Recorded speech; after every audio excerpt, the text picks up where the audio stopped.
Tina LockLair's here with the vibes. If you like movies, come subscribe. This page is all of the tea and rumors. Theories and stories, we full of humor. If you like movies and have time to spare, you need to follow Tina LockLair. LockLair.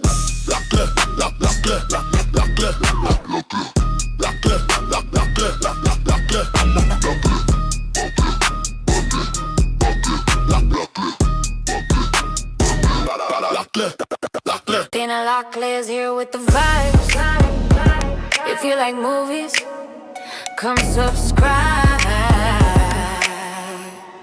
This page is all of the tea and rumors. Theories and stories, we full of humor. If you like movies and have time to spare, you need to follow Tina LockLair.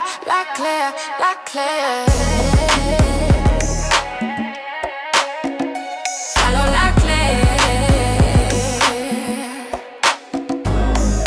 If you like movies and have time to spare, you need to follow Tina LockLair. LockLair. Tina LockLair.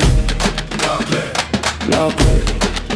Follow LockLair. Follow LockLair. Follow LockLair. Follow LockLair. Follow LockLair. Follow LockLair.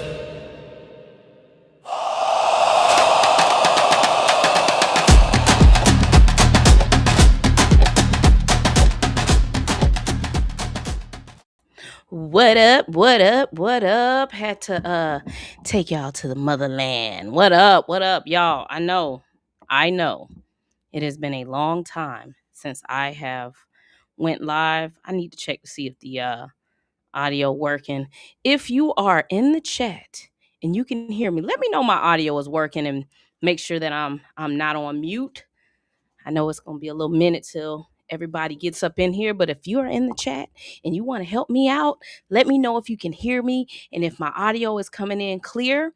But besides that, what's up, y'all? Thank y'all for checking in with me. This stream is gonna be probably gonna be a long one. We got a lot to cover because I haven't did a live show in about a month now. But this stream is gonna be strictly about Marvel and DC. That's all we talking about today. All right. She said, you live. Audio is good. S. Jaddick says audio is fine. Thank y'all. Appreciate y'all, fellas. Appreciate y'all for making sure I'm good to go because I did a stream for like 10 minutes one time. It was mute the whole time. So thank y'all. Thank y'all for letting me know I'm good. But I'm excited, man. I'm excited about this year. It's full of movies and TV shows, and I'm hype about covering all of it. I'm currently going through a rebrand. As you can see, the name She Dreads Me is no longer with us. I'm going to go by, my name. We're going to go by Tina LockLair, and that's how we're going to move forward. I've had the name, like the internet name She Dreads Me for like 20 years. I think since like 2005. So it's time to let that go. All right. We got to move on. We're doing something different. And when I started to do YouTube, I never changed my username. So She Dreads Me just kind of stuck. But now we're going to let that go.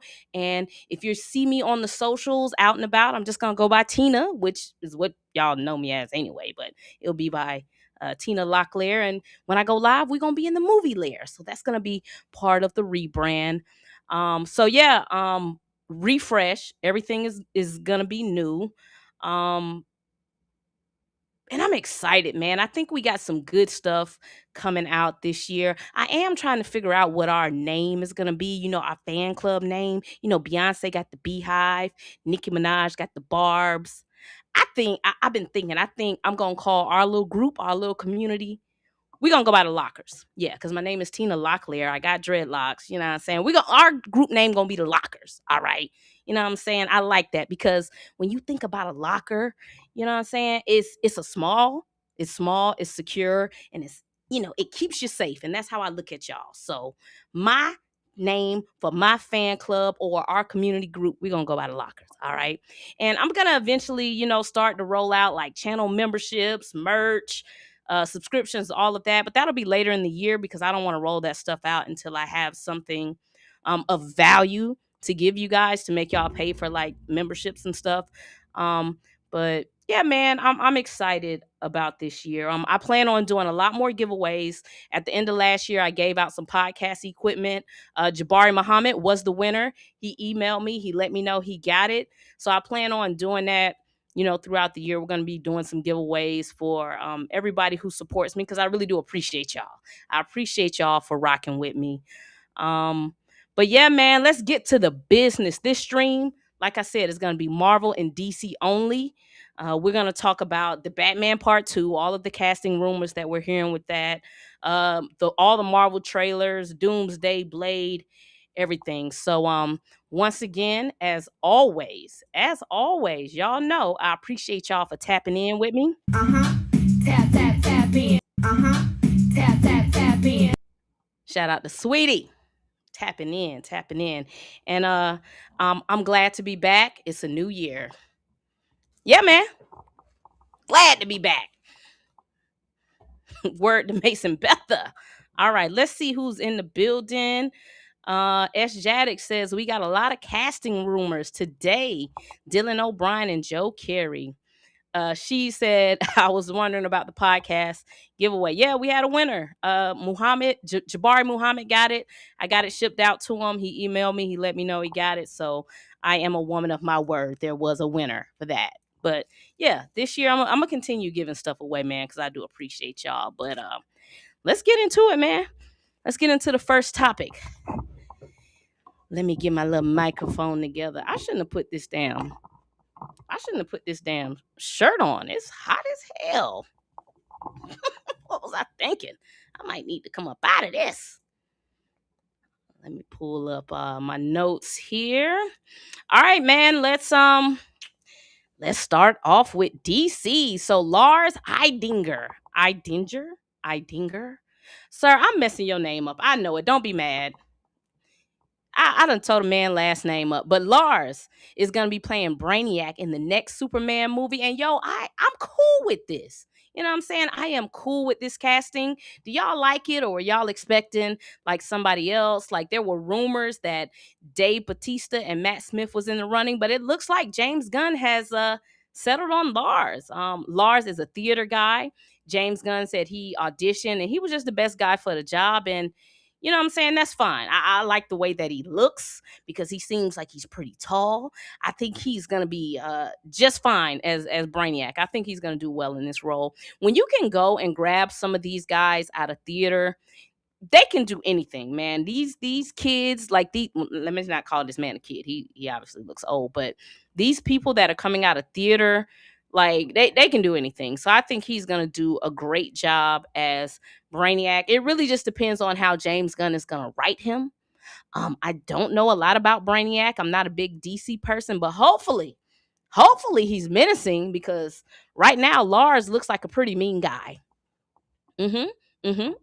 Hopefully James Gunn doesn't make him all slapstick and goofy. Hopefully he lets Lars get busy. Now, somebody did ask James Gunn on social media, hey, what type of Brainiac is this going to be?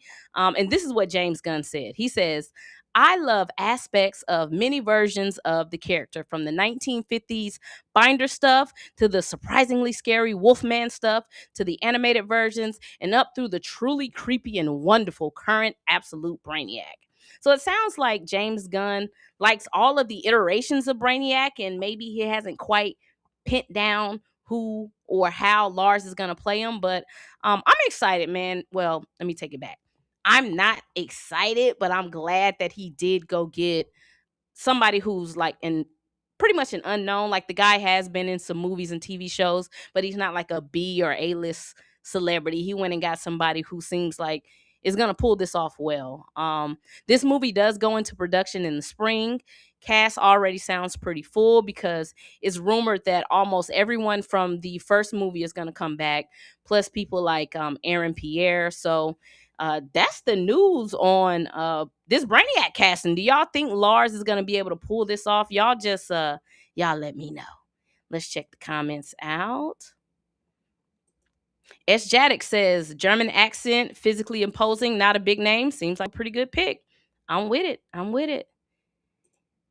S. Jaddick says, nah, I figure he writes him a lot like High Evolutionary. Yeah, I'm thinking so too. Hopefully, he lets Lars get busy, man, and he doesn't like make this man kind of goofy. You know what I'm saying? We don't need that. All right.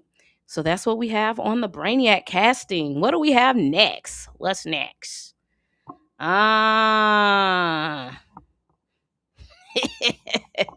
Scarlett Johansson.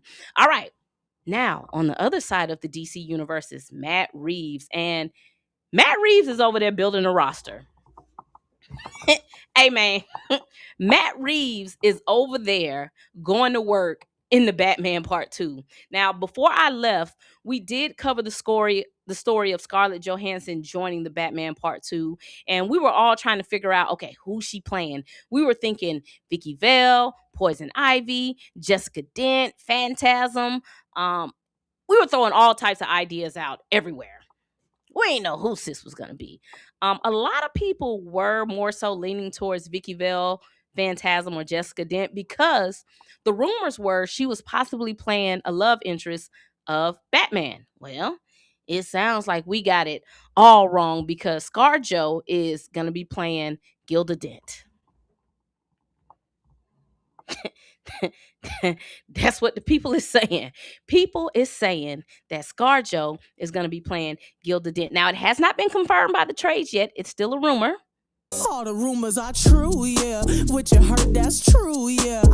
That's how we got to take it for right now. But Jeff Snyder is reporting that he's hearing, you know what I mean, she's pretty much Gilda Dent. Now, Jeff Snyder also said that Gilda Dent's role is going to be bigger than Harvey Dent. So, are we about to go down like the path of the Long Halloween, where Gilda Dent is a secret serial killer going around knocking off members of the Falcone family? So, man, I think it's gonna be interesting seeing Scarlett Johansson play a villain.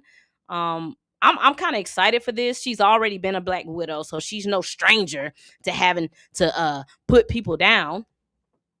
She'll knock you out, man, if she got to. So she's not gonna be no stranger to having to like take somebody out the game if she has to. But I like this casting and I'm ready to see her get busy. She had to be really anxious and excited for this role because she was cast in the Disney film Tangled and she walked away from that to be in Batman. And Jeff Snyder reported that she told her agents to go get this job. After she found out that Emma Stone walked away, Scarlett Johansson said, man, I want to be in the Batman Part 2. Go get this job. She put her agents to work, and it sounds like she's going to be Gilda Dent. That's what it sounds like. That's what it sounds like. All right. Let's check the comments section. Pam says, hey, friend, new year, new name, new intro song. Nice. Yeah, Pam, we doing a little switch up here. S. Jaddick says, I got my money. Ali as the next disgruntled MCU actor to cross over. I doubt he sticks around for Midnight Suns. Plenty of Black Brits you can pick since Blade is British in the comics. Yeah, we'll be talking about Blade a little later. Gordon said, definitely should be interesting. She said, I'm just happy to see Scarjo. Period. That's what I'm talking about. We just happy to see Scarjo. Period. Yeah, we just happy to see Scarjo. Look, I ain't gonna say we happy to see Scarjo working because Scarjo keep a job. All right, Scarjo gonna keep a job. That ain't even a question. She gonna always work. All right, next up. Moving on to more Batman casting. Yesterday, it was confirmed by The Hollywood Reporter that Sebastian Stan will be playing Harvey Dent in the Batman Part 2. Another Marvel actor done jumped ship. So he's either going to be playing the husband or fiance to Scarjo's Gilda Dent, or she may not be Dent yet if she's, the fiance. Listen, I'm happy Sebastian Stan got this role.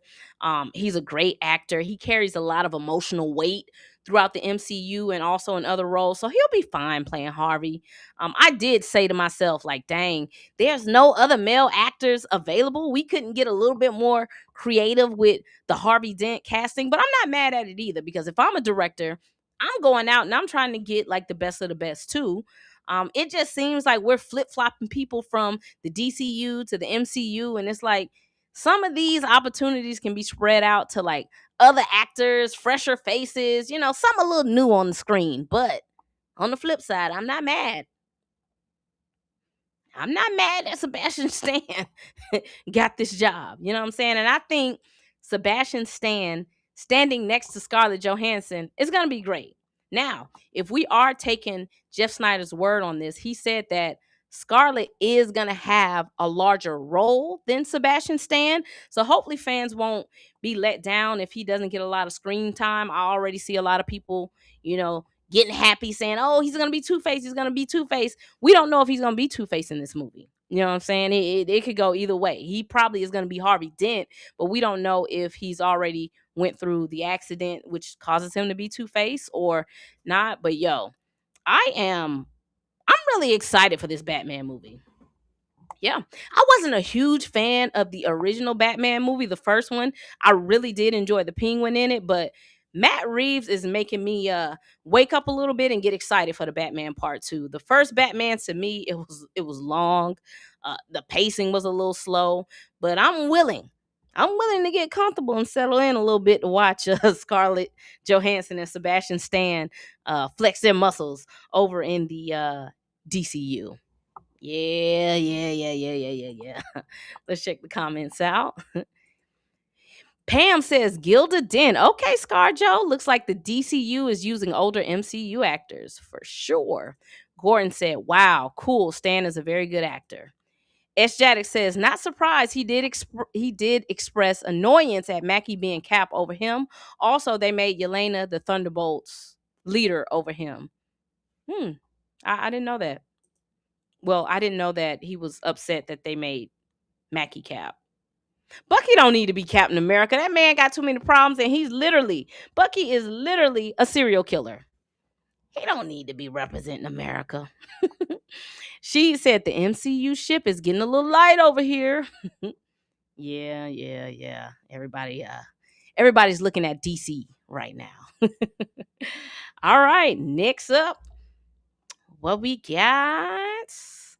Variety is reporting that Barry Keoghan is expected to return as the Joker in the Batman Part 2. Now, I like Barry, another MCU guy. He's another Marvel guy. He was in the Eternals, and I think he did a great job in that role for Marvel. Now, him being the Joker is a little interesting, all right? And don't get me wrong, Barry can act. I'm just more curious on what his Joker looks like in practice, like what it looks like on film. You know what I'm saying? We know what he looks like per se because we caught a glimpse of him in a deleted scene for the Batman Part 2. But I'm curious to see, what is his role in this film? What is he really going to be out in the field, or is he still going to be locked up? This cast, this story from the outside looking in, it feels like a trilogy. Like when you hire this type of talent, all of these different paths of possible storytelling can go either way. It's a lot. It's a lot to cram into one movie. So this feels like a 3-part arc to me. It's a lot of people in this movie, man. Like a lot of heavy hitters, because right now we're about to have the Joker, the Penguin, possibly Gilda Dent, all running around causing mayhem in this film, which completely sounds like Gotham. I mean, does that not sound like Gotham? Gotham has a lot going on. That is the beauty of Gotham City. But Barry's version of the Joker was like in prison or Arkham. I can't remember, but he's locked up last time we saw him. So it's going to be kind of interesting to see how he ties into the current Batman story. But yeah, I'm cool with seeing Barry K show up in this film. That'll work. S. Jaddick says Druid and Makari were the best part of the Eternals. Yeah, I enjoyed both of them. Lawrence says, new name, who this? Rebrand, man. Going through a little rebrand, something a little new. Oh, man. Nothing wrong with doing some change, man. We're in a new year, you know what I'm saying? Just changing around. S. Jaddick says, Long Halloween did have a lot of villains running around, so this makes sense, I suppose. Yeah, you're right. All right. What's the next DC story we got? All right. Gunn versus Reeves. Listen. Listen. I know that DC is one company, and all of the success is shared. But if the Batman Part 2, if the Batman Part 2 makes more money than Superman Part 2, hey man, I don't know, James Gunn. I don't know. I don't know. Matt Reeves is beating him in the TV show department. The Penguin was critically acclaimed. It charted. It won Emmys. It's the better show by all measures when you compare it to Peacemaker. The Batman made more money at the box office than the Superman movie, right? Let me fact check that. I'm almost sure it did. Let's see. The Batman box office. Yeah, the Batman made almost $800 million. So Matt Reeves is beating him at the box office. But if the Batman Part 2 beats Superman Part 2, hey man, things gonna start getting a little tight in the halls of DC. Mm-hmm. Mm-hmm. Mm-hmm. Mm-hmm.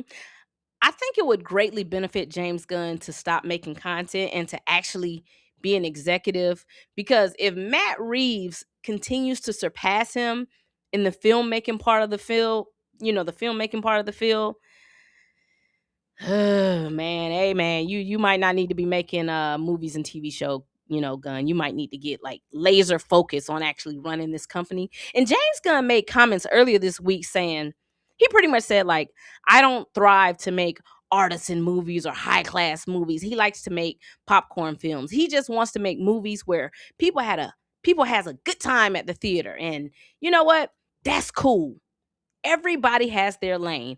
But if your popcorn films are costing almost $250 million to $300 million to make, and you're not hitting the same numbers as Batman, hey man, things may have to make a change. Because right now, Matt Reeves is not only looking like the better filmmaker, he's also looking like just the better person that you trust to make movies and TV shows, because he's making money and he's getting like award nominations, Hey man, they might have should have made Matt Reeves the executive, because the team that Matt Reeves put together for the Penguin was like great. He didn't direct the Penguin. He got a group of people together and let them people go to work, and that show was awesome. So man, Gunn better tighten up. Gunn, you better get it together, man. Don't let Matt Reeves come past you again. All right? don't. Lawrence says Batman will make more. He's more popular. Okay. S. Jaddick says, problem is you cannot build DC universe without a grounded Batman. So yeah, Batman can make a lot, but it ain't good for a cinematic universe. Can't fully exploit the Bat Farm. Okay, we can take that. She said Batman is always going to make more money than Superman. Always. Okay. So y'all think I'm being a little bit too hard on James Gunn? Y'all pretty much saying that James Gunn sat down, made a Superman movie and said, I probably ain't gonna make more than Batman because that's just what always happens. Do y'all think that James Gunn went in thinking that movie was gonna make a billy? Don't know creator sit down and say, I know my movie ain't gonna make more than Batman. I just know it. Lawrence says, I think they shouldn't have the creative talent be the CEO and making movies. It doesn't really work well. You don't really see it working well a lot. There's only like so many examples of someone who who can be an executive and a creator. You know what I'm saying? Say what you want. People can hate Tyler Perry all they want. I think him, maybe James Cameron, George Lucas, maybe might be some of the best examples of people who's kind of able to balance both. But yeah, Dre Max said you always hard on Gunn. I had some positive words to say about Gunn last night on Blue Stream. I had some positive things to say.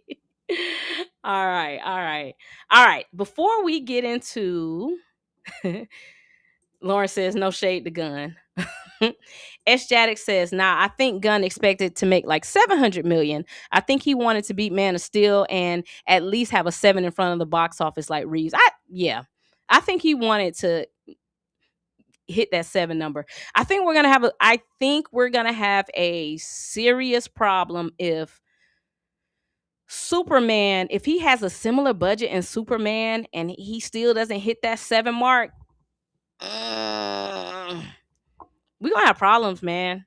We're gonna have James Gunn gonna have some problems. And I just think James Gunn needs to really I just think James Gunn needs to really embrace being an executive. But he's such a creative. I don't think it's hard for him to take away the two. And he said that himself. This isn't me just like judging him. He did an interview and he said he was having trouble being an executive because deep down he's a creative. He should have never took this job. He should have just came in and did like a Matt Reeves deal and been granted the right to make content. I don't think he should have, been an executive. But, things can change. Dre Max says, "You're diabolical." I think I'm being kind of nice. I'm not, I ain't dragging him. I ain't dragging. Nah, y'all be dragging my boy Kugler. I think I'm taking it easy on Gunn. S. Jaddick says, "Lucky for Gunn, Kevin shat the bed with the MCU." Lawrence says, "Peter Sanfran is a little too quiet." Yeah. Yeah.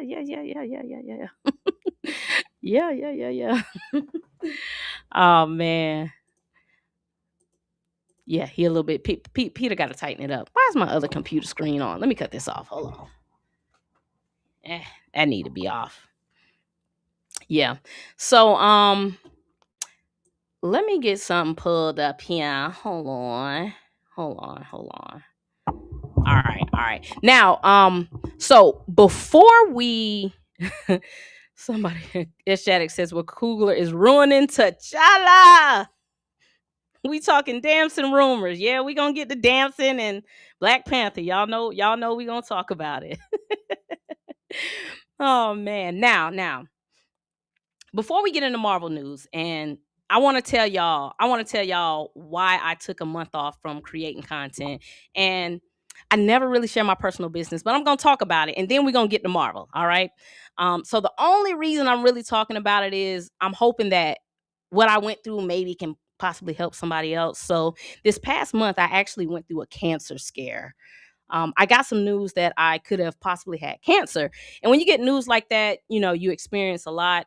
So for right now, they don't think that I have cancer, but we still got, more testing to go. So I want to, get that out of the way. Nothing y'all really have to be concerned for now. Right now, I'm kind of technically in the clear, but I do want to tell y'all quickly what happened. And I do want to share this with y'all because I do have a lot of men subscribers and men subscribers on YouTube, and y'all don't like to go to the doctor. You know what I'm saying? Men for some reason, y'all don't like to go to the doctor. So hopefully my story can, encourage y'all to see about yourselves a little bit more. It's like historically proven that women are more, willing to go to the doctor than men. So let me tell y'all what happened. We're gonna talk about it, and then we're gonna shoot over to Marvel. So I went to my primary care physician for like a normal yearly checkup, and she was like, "Hey man, your neck's a little swole. Have you noticed?" And I'm like, "Nah, man, my neck ain't swole. I've gained a little weight, but I don't think my neck is swole." And she was like,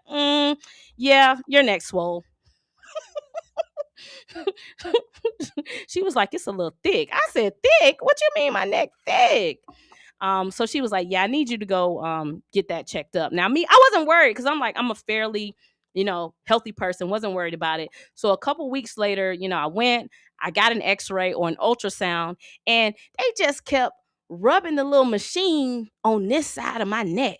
So I'm back there with the radiologist. She's checking both sides, but she kept rubbing this side. And I'm like, "Girl, like, what's going on? Like, why you keep messing with that side over there?" And she's like, "I can't really talk about it. We got to send it off." I'm like, "Girl, just tell me if it's something wrong."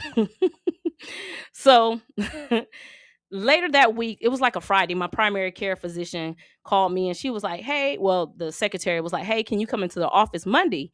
And I'm like, nah, I don't really want to come Monday. Can y'all push it off to Friday? That's my off day. And they was like, nah, you need to get here Monday. I was like, okay, I'll be there. So I get there Monday and she's like, yeah, so you have 4 tumors in your neck and 2 of them are very big and we need to get you checked ASAP because of how big they are and they can possibly be cancerous. So I'm sitting here like, what? Like, I don't smoke, I'm fairly healthy. Like, where did it come from? How did this happen? So when you get news like that, like everything else goes on the back burner. So I had to go to like a couple of different doctors. They had to take like needles and stick them into my neck, go through my throat to test these 2 big tumors and get samples. So that was crazy. So, of course, all of this is going on. It's normal to question your mortality. Anxiety is high, a little depression, because I didn't tell my family, what was going on. I told my wife. I didn't want to tell my family until I actually got the results, because if you tell your family ahead of time you might possibly have cancer, my family, they're going to stress me out even more. They're going to be calling. They're going to be trying to come visit. So I'm like, hey, this is something, me and my wife are going to kind of go through together until we can actually get the results. So the whole process took like a month. I got the results on Monday, and the 2 big tumors that I have in my neck, they are non-cancerous. I still got to get the other 2 checked out. They're a little smaller, but the doctor said usually if they're small, they're probably okay. They're good to go. But I'm still going to get them checked out. But that's why I took a month off. You know what I'm saying? I had a lot going on. It was just a lot, and I needed time to really, get myself together. And I just wasn't in the right headspace to create content and to entertain you guys. It was a lot going on. And you know what? I'd have been so pissed off if I had cancer. I'd have been so mad. I'm like, this is what I get for talking shit about everybody, because now I done got fucking cancer in my throat. That's what I get. I'd have been so mad. I'd have been so pissed off. But for right now, the 2 big tumors, they are in the clear. I do got 2 smaller ones, but I say this to say, fellas, men, because I have a lot of men subscribers, go to the doctor, get checked out. And as weird as it sounds, like, touch on yourself. And if you feel something that's kind of out of the ordinary, let your doctors go. Let your doctors know so you can get checked out. But yeah, man, that's why I took a month off. I just wanted to kind of let y'all know, because man, people were DMing me, texting me, and I'm like, bruh, I just, I had a lot going on, but we're all in the clear for right now. But yeah, man, just want to share that with you, a little transparency moment, because we are a community and y'all have been supporting me. And I know I kind of been slacking on my job, but I just wasn't in the right headspace to make content, because it takes a lot to put all this stuff together. I don't know if y'all know it. My other content creators can relate. So, but yeah, man, let's jump over to the Marvel side of things. Yeah. Yeah. Yeah. Yeah. Let me pull up my Marvel slide here. We're actually going quicker than I thought, man. I thought I was gonna be here long, man. We getting through this. All right. So let's jump over to some Marvel news. So Alex P over at the Cosmic Circus says Joe Locke as Billy Maximoff will show up this year in the MCU. So I'm guessing it's probably gonna be Vision Quest. That'll probably be the next place that we see him. It's all but been confirmed that his brother Speed is gonna be in the TV show of Vision Quest. So it makes sense that Billy is gonna be there. He's trying to find his brother. I think that's kind of where we left off at in Agatha. He was trying to, get his family back together. So I'm excited that Billy Maximoff is gonna be showing back up in the MCU. Yeah. And shout out to my homeboy. He actually created and designed Billy's crown. I try to talk about it a lot, man.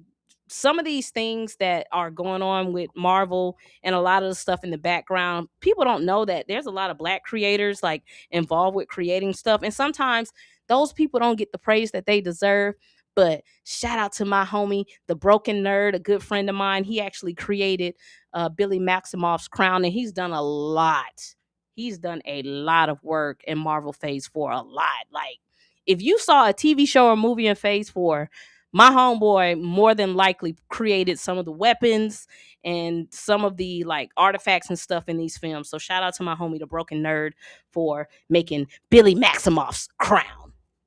Yep. All right. It's also being reported that in Vision Quest, we'll see a scene of Tommy, aka Speed, breaking out of prison in slow motion. I think that's going to be pretty cool. Now you take that as a rumor. Okay, because that's coming from James Mack, Scooper. So, don't hold me to that. He's saying we'll get to see old Speed in action breaking out of prison. What the hell? Why Speed in prison? What are you in jail for? You know what? That Maximoff family. That Maximoff family is either kidnapping towns, it's either getting witches killed. That family has a lot going on. Okay. It has a lot. And where is my girl at? Where is Wanda? Where is the mama? Where is she at? Not T'Challa. Wrong one. Where's Wanda, man? Come on, man. Where my girl at? Kevin Feige, do what you got to do to get Elizabeth Olsen back in the MCU. I don't know what the problem is. You know what? I do know what the problem is. She wants to feel valuable. Do what you got to do to get Elizabeth Olsen back in the MCU. She deserves to be reunited with her family. I don't like what's going on with Elizabeth Olsen and some of the things we was hearing her say early in the year. You know what I'm saying? Pay her worth. Okay, give her her money. Okay, and get her back in the MCU. We got to get Elizabeth Olsen back ASAP. Let's check the comments. S. Jaddick says, is this even a scoop? Seems pretty obvious. Vision Quest, maybe a cameo in Doomsday, but I cannot imagine the Young Avengers champions doing much there. Yeah, you're right. S. Jaddick says, Speed is a delinquent in the comics, so he does have to break out of prison as a part of his debut. That checks out. Yeah, I know Speed be getting in trouble. He always, Speed always doing stuff, but that's why, look, I'm glad Dre in here. That's why I don't like when people get talking about Ironheart. All these superheroes be breaking the law. They either terrorists, kidnappers, warmongers, all of them be breaking the law. All of them are bad. All right. What we got next? Spider-Man. So Daniel RPK put out a rumor that Iman Esfandi will be playing MJ's boyfriend in Spider-Man Brand New Day. Now, I don't know nothing about Iman. Okay? Because I did not watch Star Wars. I seen that he was in Star Wars. I don't know nothing about Iman. But what I will say is, MJ, you know how to pick him. That's a fine man. You know what I'm saying? He's an attractive young man. And the rumors were swirling that, I don't like this. The rumors are swirling that they're going to cut the man beard off. Let the man keep his beard. Why y'all got to cut his beard off? Y'all ain't got to make him look younger. Him and MJ look like young college students right here. You don't have to young him down by taking them. Stop taking the men's beards away. You know what I'm saying? Let the man keep his beard. Now, Peter Parker. For y'all that don't know, in the last Spider-Man movie, of course, Dr. Strange created a spell so that no one knows who Peter Parker is. So that means, of course, MJ, she don't know him either. So she got a new man. All right. She got a new man. And that's probably going to break Peter's heart. That's probably going to make him be even more depressed and lost because he loved MJ. That was his homegirl. You know what I'm saying? That was his partner. They were really more than like romantic friends. Romantic like girlfriend, boyfriend. They looked like they had a real friendship. All right. He loved MJ so much that he gonna marry Zendaya in real life. That's what I'm talking about. He loved that woman. And now he got to watch Rico Suave come in here and put his arm around his woman. Don't drive Peter mad. Peter gonna lose his mind. You know what I'm saying? Peter done been through a lot. He got to sit and watch MJ prance around, have dinner, watch movies, and do all this flirty stuff with Rico Suave Iman. Peter can't catch a break. Lost his parents, lost Aunt May, lost Tony. Now he got to lose his girlfriend to another man. When does the light show for Peter? When does Peter get a happy ending? Damn. They just be doing Peter wrong. Peter just can't catch a break. Oh, Jesus. All right, let's check the comments. She said, oh, so now we're using source material. Y'all are crazy. S. Jaddock says, maybe that's why they're doing more Captain Carter outside of Wanda. The heroine roster is kind of sus. Yeah, we getting a little low on the MCU, but this is what people wanted. People wanted the women out of there, so the women is gone. Ain't no more women in the MCU. S. Jaddock says, I mean, he is Ezra, right? So that makes sense. Disney likes reusing talent. Yep. Dre Max says Ezra's in Ahsoka. I don't watch Star Wars. If y'all cut Star Wars on right now, I wouldn't know where to start.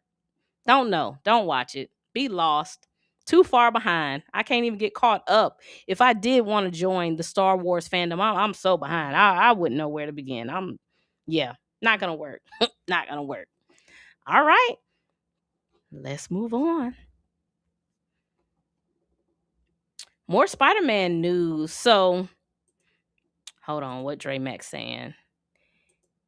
That's dumb not to have female heroes. Hey, this is what people wanted. Let's go back.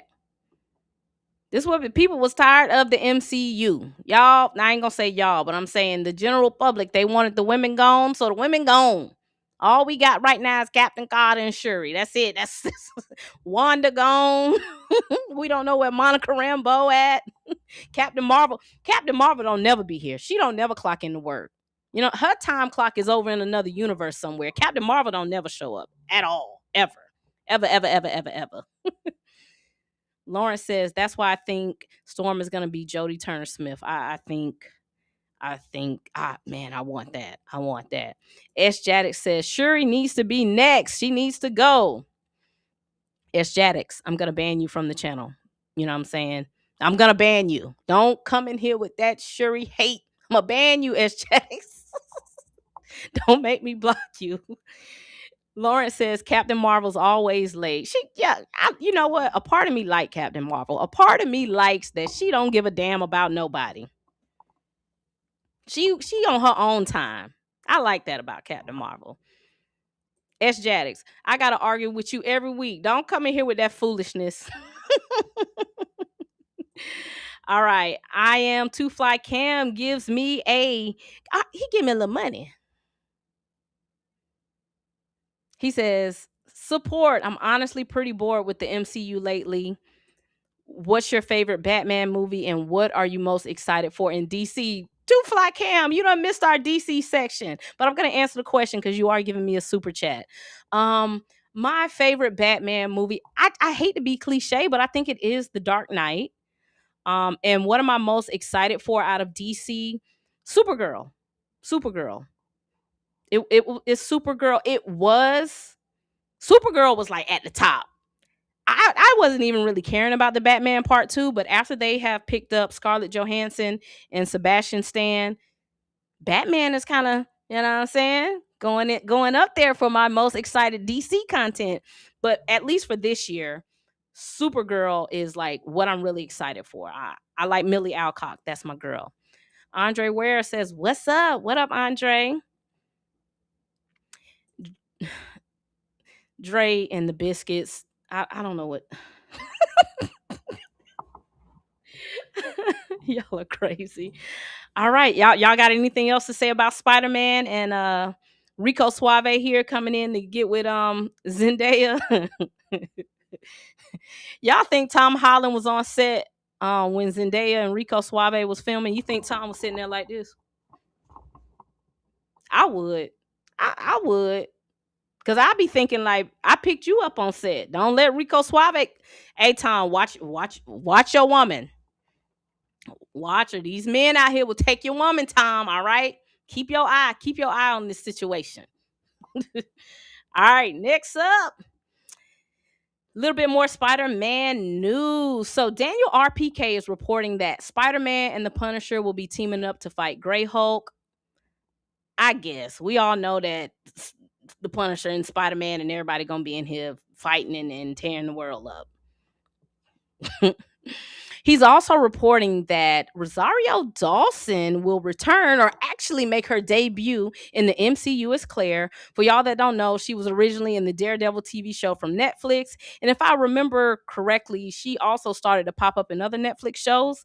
And I'm happy she's showing up. You know what I'm saying? I'm happy we're getting to see Rosario Dawson back on the big screen. I first saw her in, what was the first movie I saw? He Got Game. There go my clip. I first saw Rosario Dawson in He Got Game, and that's when I knew I was gay. Yeah. Rosario Dawson was like my gay awakening. You know, that's when I knew. That's when I really knew. I already knew I was gay, but then when I saw her in He Got Game, oh yeah. She was fine in that movie. She was fine. But yes, our good sis Roro is coming back. I'm assuming she's gonna be there to help patch up Peter Parker. She probably gonna be there to help patch up the Punisher. Or for all we know, maybe she done got a promotion. She might be working at the MIT or whatever school the Hulk is at.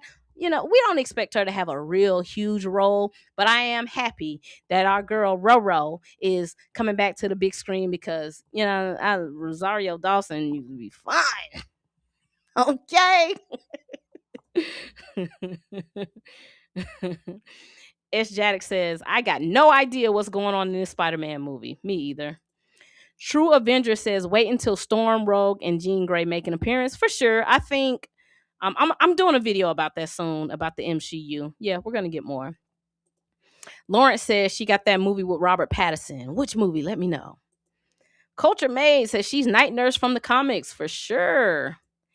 S. Jaddick says, well, I mean, Sadie Sink might be Jean Grey. She's not. She ain't no Jean Grey, man. She ain't. She said, it's kids for me.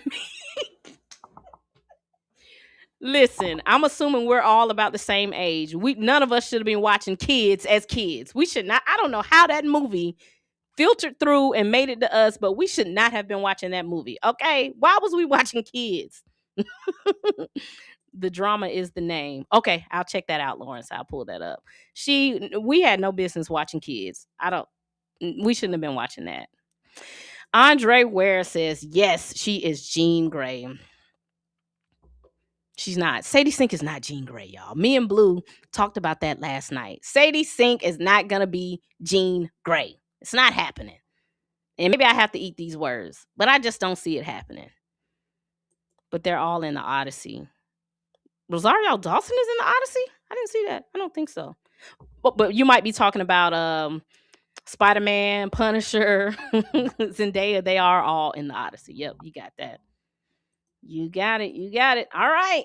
Next up, what we got? What's the next topic? All right, Destin Daniel Cretton. He's the current director of Spider-Man. I like Destin Daniel Cretton. I think he did a great job on Shang-Chi. The Redacted Guy, which is a scooper on Twitter, I've been following him for a couple years, is saying that Destin signed up for the Spider-Man trilogy, which is cool for him, but kind of surprising. I assumed he was fully committed to the Shang-Chi franchise. Like, I liked him over there. I don't know if he's going to be able to do both, so I wonder if Spider-Man is just going to be his new gig and he's going to let somebody else take over Shang-Chi. Because it sounds like, Sony is wanting Destin to be the man over there for the Spider-Verse. Well, let me not say Spider-Verse. That's the wrong word. They want Destin Daniel Cretton to be the one handling Tom Holland's Spider-Man movies. And I'm not mad. You know what I'm saying? Get paid, Destin. I like more than check. Yeah, let him get paid. Let him get paid because they slick tried to do Destin Daniel Cretton wrong. But I'm glad he landed on his feet. I am sad that he may not be able to do the Shang-Chi movie because we need a Shang-Chi sequel, man. We need a Shang-Chi sequel. Marvel has done Shang-Chi a complete disservice, and that movie is good. But I am happy if Destin does get a 3-movie deal. Like I said, they did him dirty because he did Shang-Chi. Then they brought him in to direct the Kang Dynasty. And when that got tossed in the trash, they brought the Russos in to essentially do Doomsday and take his job, which was the replacement movie for Kang Dynasty. So y'all just pulled Dustin Daniel Cretton off of Kang Dynasty and didn't put him nowhere. So it makes sense that, you got to compensate him. He needs to get paid. He needs to get paid because y'all snatched him off of Kang Dynasty. So it would make sense if, he takes this Spider-Man deal. You know what I'm saying? Spider-Man, I think, is a good thing for him. He claims to be a huge fan. He said he read all the Spider-Man comics. That's what all the directors say, right? They all say they read all the comics. But it just sucks that he may not be able to continue with the Shang-Chi franchise because I think he did a good job there, man. But I ain't mad that he getting paid. Y'all know I like for people to get paid. Get paid, young here to get paid. Y'all know I like for people to get their money, so I ain't mad if he got a little bag. Now, Simu Liu, he said he would be okay if Chloe Zhao was brought in for Shang-Chi Chu. She was the director for the Eternals. Listen, I don't think that Chloe Zhao is a bad filmmaker. She has a great eye. She knows what she's doing. But no, she don't need to do Shang-Chi 2. They got to look harder. They got to find somebody else to do Shang-Chi 2 if Destin Daniel Cretton isn't doing it. Chloe Zhao, no ma'am. No ma'am, no ma'am, no ma'am, no ma'am. Simu Liu, keep looking and find somebody else. Chloe Zhao don't need to do Shang-Chi 2. But do y'all think that Destin Daniel Cretton is going to be a good choice to take over the Spider-Man universe with Tom Holland? Y'all like that pick? I think I'm cool with it. Let's check the comments. She says, I'm older than you and I accept that as fact. You might be surprised how old I am. We might be a little close. Lawrence says, yeah, he's not doing Shang-Chi 2. S. Jaddick says Shang-Chi 2 ain't happening. Simu Liu can talk about it all he want, but best is getting a slot in the Midnight Suns. Has Shang-Chi been in the Midnight Suns in the comics? Is that a thing? Lawrence says he's still writing it. Simu said he would like Chloe Zhao to direct. Yeah, that's what I just said. Yep. She said, let's not talk about Kang Dynasty. Upsets me too. It upsets me too. Culture Made said Eternals was better than the Thunderbolts. I think it's a better made movie. I think the story was good. I gotta sit on that. I don't know. Lawrence says I think James Wan should direct. Okay. Blue said, what up, Tina? What up, Blue? Lawrence said Wan did the Aquaman movies. Okay. Low-key D says, Cap, Thunderbolts is way better than that boring movie. S. Jaddick says James Wan might be doing Avatar, which seems like a good fit based on Aquaman. I would like Avatar to retire. I am so tired of the Avatar movies. But once again, they making money. They gonna keep doing it. But can we let Avatar like ride off into the sunset? Let it go. I'm tired of them blue people. Damn. Sick of them. James Cameron. Next up, let's chat a little bit about Wonderman. So the Wonderman marketing is starting to pick up a little bit. We're seeing more clips floating around on social media. I'm still confused on what exactly this TV show is about. From the surface, of course, it looks like it's about a man trying to get a job in Hollywood, but he has superpowers. They don't want you to have superpowers for the role, so he's trying to hide his superpowers. There's a lot going on. My question is, what is the central conflict for this show? What is the conflict? And I guess we'll find out more as time approaches. Wonderman is coming out at the end of the month, all 8 episodes. Are y'all checking it out? Are y'all gonna be tapped in for Wonderman and Yaya Mateen, or you think you just over the Marvel TV shows? Y'all know I'm gonna be there. I'll be there. You know what I'm saying? I don't care if it looks bad. I will be there for Yaya. Y'all know me. I'm rooting for everybody black. I am. Betting on black tonight. Lovely. Betting on it. I'll be there, Yaya. Yaya will be there. I don't know if it's gonna be good, but I'm gonna be there for you, brother. You got me. Oh, let's check the comments. S. Jaddick says meta marketing looks better, but 8 episodes at once. Also, if they ain't saying he will be in Doomsday, then I don't see why the casuals will care. I think he'll be in Secret Wars. I think so. I think Yaya's gonna be in Secret Wars. Blues House says it's a show about it's a show about how bad the industry is. Show business is the bad guy. I don't think show business is the bad guy. I think if I remember correctly, it's gonna be the Grim Reaper. But yeah. Culture May said, I'm gonna watch it, but what OG Blue just sounds like it's gonna be trash. Man, yeah. We rooting for you, brother. We rooting for you. Next up, oh, this is gonna be a good one. This is gonna be a good topic here. Jordan Peele. Jordan Peele. Let me get set up. I might have to take my shirt off to talk about Jordan Peele and Blade. Hold on. Let me get comfortable for this conversation. Hold on. Let me get comfortable. Because it's a lot. It's a lot going on, y'all. Let me take my shirt off. All right, y'all. Let's talk about Jordan Peele. So a week or so ago, Daniel RPK reported that Marvel wants Jordan Peele to direct an MCU movie. Now, I don't know why this is coming back up again. Maybe Marvel and Jordan Peele have met again. And the reason I say again is because Jordan Peele has met or at least been in dialogue with Marvel at least 3 times. At least 3. He was in talks for the original Black Panther movie. It was him, Antoine Fuqua, Ava DuVernay. Ava practically had the job writing the script, knee deep into it, and she ended up backing out due to creative differences, and that's when Ryan Coogler got the job. Okay, so Jordan Peele is not new in the halls of the Marvel universe. You know what I'm saying? So Jordan Peele has met with them for Black Panther. They wanted him for Blade. He didn't want to do it. I heard it was Jordan Peele wanted a lot of control when it came to the Blade project.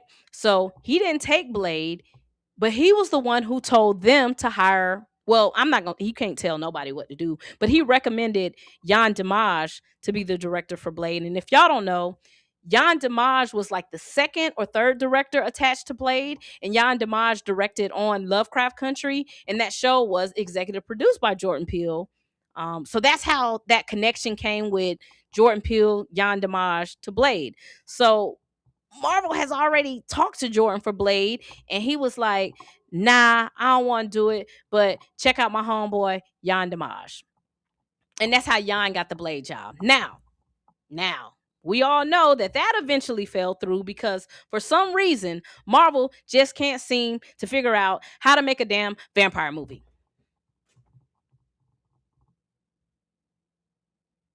I don't understand it. Like,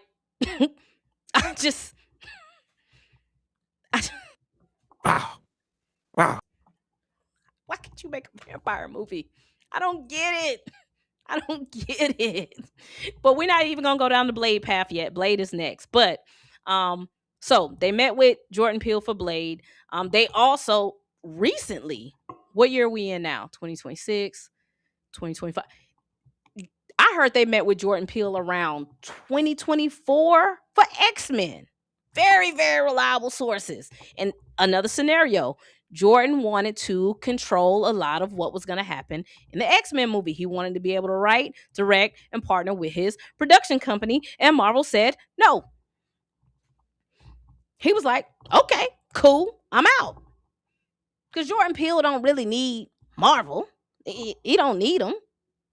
Is it cool to do it? Yeah, but it's not like he ain't like a starving director out here. So Marvel and Jordan Peele have been doing this dance for years. It's been going on for a while. So when this rumor started back up like a week or so ago, everybody immediately said they want him for Blade. And then his studio retweeted it, started trolling. So everybody thought he was doing Blade. And I was like, y'all, I don't know about that, man.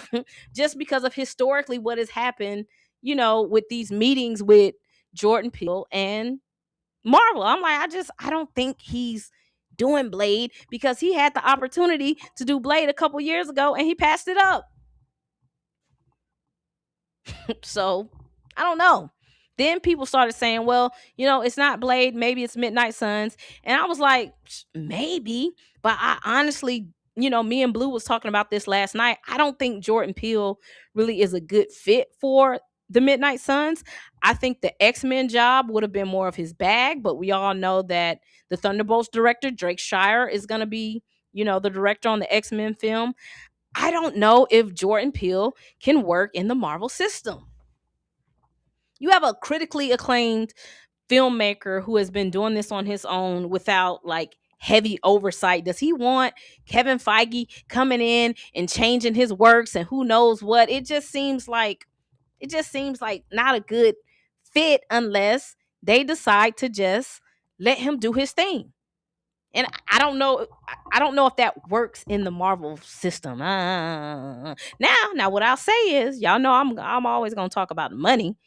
If he wants to make some quick bread and doesn't really want to make a passion project, and Marvel says, hey, come in, we'll give you $15 million, you can write and direct, he might do it. You know what I'm saying? He might. I just don't see it happening. Unless he need the money, unless he want to get a quick lick, I can't see him coming in and just fitting in the Marvel system, because how Marvel operates is just so like, it doesn't work well with like veteran directors. You know what I'm saying? Jordan Peele is kind of new to movies. He hasn't really made a lot of movies, but he's been in the business for 10, 15 years. So I just don't know if he will work in the Marvel system. I don't know. What y'all think? Check the comments. Blue says, damn, we could have gotten Antoine Fuqua. Man, Antoine Fuqua wasn't finna come and let them people. No, he's kind of like Jordan Peele. He want to do what he want to do. She said, wow, I didn't know that. Yeah, Ava DuVernay had Black Panther and it fell apart. Culture Maid says, can't lie, I'll wait to cast my judgment, but it sounds like a Coogler situation. Gordon says, Oscar winner at that. Lawrence said they treated Nia so bad. Hey, they was able to kind of, push Nia DaCosta around because she's, once again, one of those fairly new young directors. You're not going to be able to push around Antoine Fuqua. You're not going to be able to push around Jordan Peele. Hell, they barely was able to push around Bo DeMaio. You see how that ended. When they got somebody with a little chip on their shoulder, it didn't end too well. You know what I'm saying? Culture Maid said he made Winston Duke kind of look like a super dad in Us, but he's definitely going to put his spin on the Midnight Suns. I don't know. I don't know about Jordan Peele and the Midnight Suns. And let me tell y'all something. Y'all know that Yahya Mateen was in the running for M'Baku too. Y'all brought up Winston Duke, so I don't know if y'all had ever heard that before, but it was Yahya Mateen and Winston Duke. Looking back now, I couldn't see Yahya doing it. They made the right choice. They made the right choice. Dre says, "Oh, Bo." Bo always has a chip. Too much chip on his dip. Man, y'all leave my brother Bo alone. All right. Dre Max says, I don't like Jordan Peele in the MCU, honestly. I can't see the only way I can see it working, like I said, if he needs to make a quick buck and he's really going in just to make a film that he's not really emotionally connected to. Because for most of these people that are like really like truly invested in creating art, they want to have a lot of control. You know what I'm saying? So I can't see it. He would have been good for XMen though, if they would have let him get down. Jay the Informant says there's only one M'Baku, just like Wesley Snipes said. Blade. We getting the Blade soon. All right. What we got next? All right. Speaking of Midnight Suns, so the Scooper Apocalyptic Horseman said that Marvel was considering Robert Pattinson for Ghost Rider, but obviously it didn't work out. He's now the Batman. I think he probably would have been a pretty good Ghost Rider. He probably would have been a better Ghost Rider than Batman to me. He has that dark, moody vibe to him. So it could have worked. I could see this. But, he's the Dark Knight now. So I guess we can just move past this subject. But it was just something I wanted to drop in there, that they were looking at Robert Pattinson for Ghost Rider. I don't think we ever going to get Ghost Rider. Torian says, hey, Tina. What up, Torian?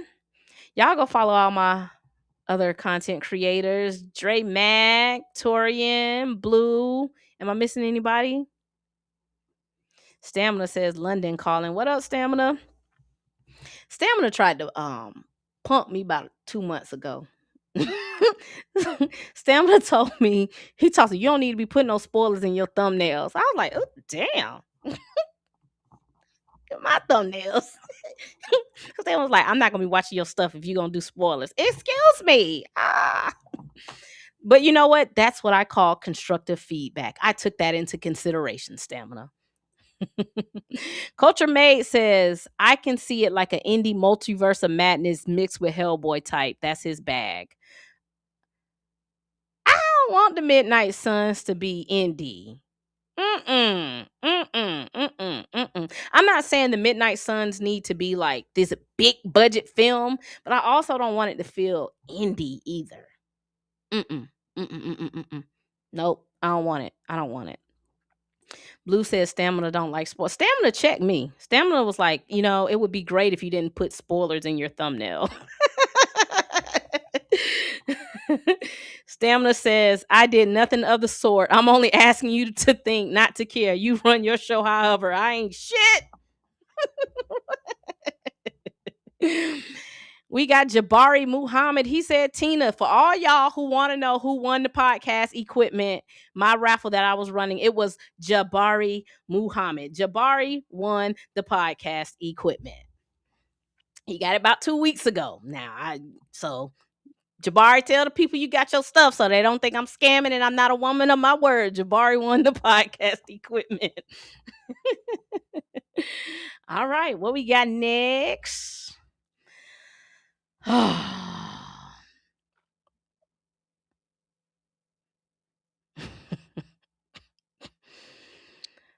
Mahershala. Blade.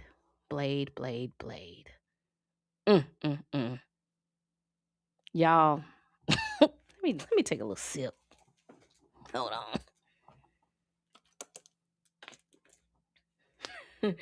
Dre talking about Tina out here scamming. I am not a scammer. I am a woman of Jabari. Tell the people you got your equipment.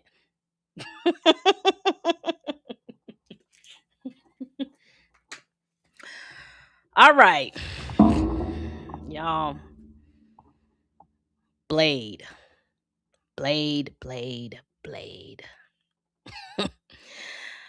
All right, so Jeff Snyder is reporting that he's hearing that the Blade movie is not happening.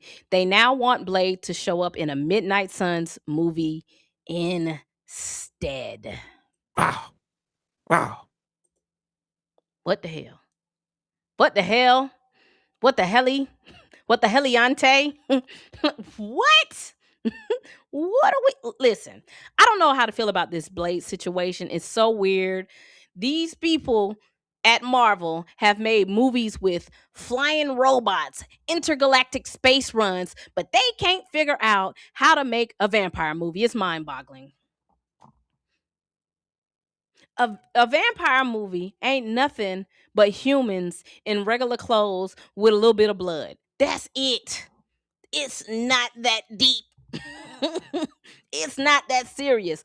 Marvel had a supernatural pocket that they could have lived in these past phases, right? We had Wanda, we had Multiverse of Madness, we had Agatha, we had Werewolf by Night, we had Mephisto, we got Blade. Blade is probably the easiest project to make compared to all of those.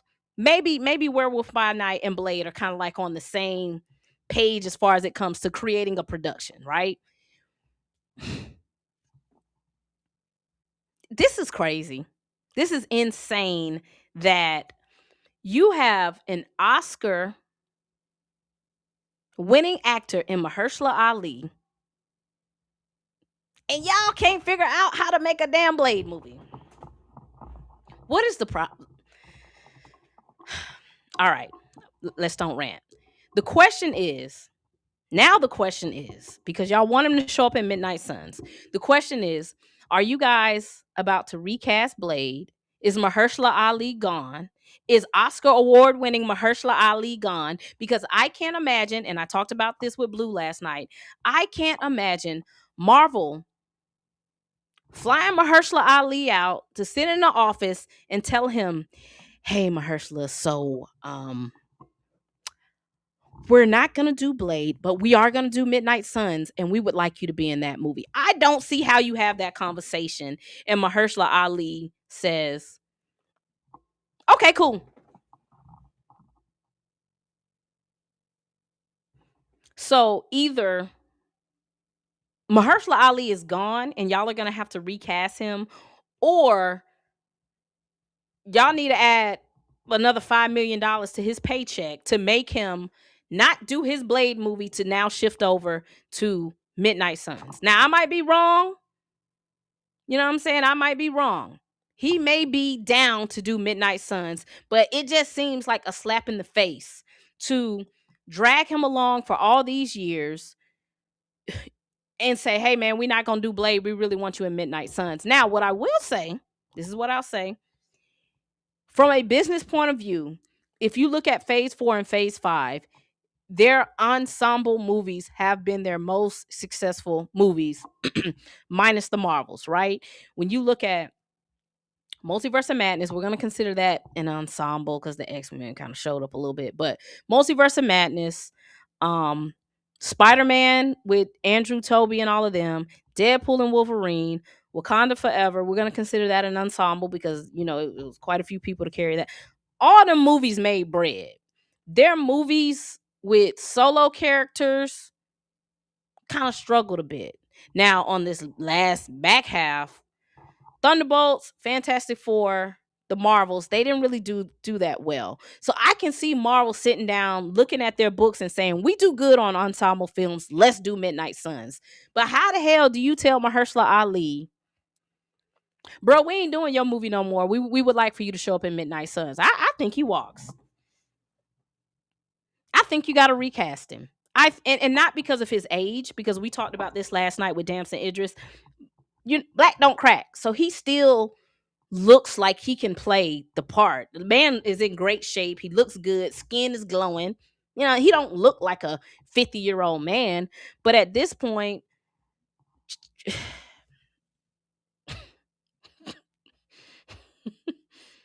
I think you just got to recast.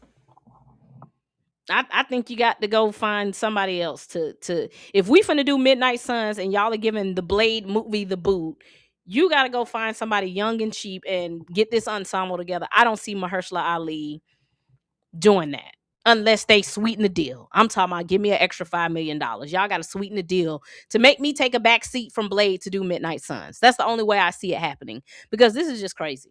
This is insane. And can you imagine being Mahershala Ali? Let's say he wears his pride on his sleeve and he walks away and says, I'm not doing it. Can you imagine if they recast him, bring somebody in to be the new Blade, and then they get that man a Blade movie after Midnight Suns? I'd be so pissed off. Corporate America, man.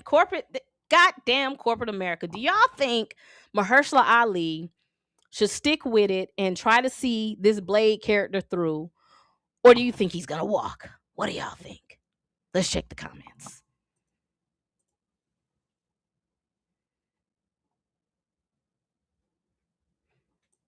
Dre.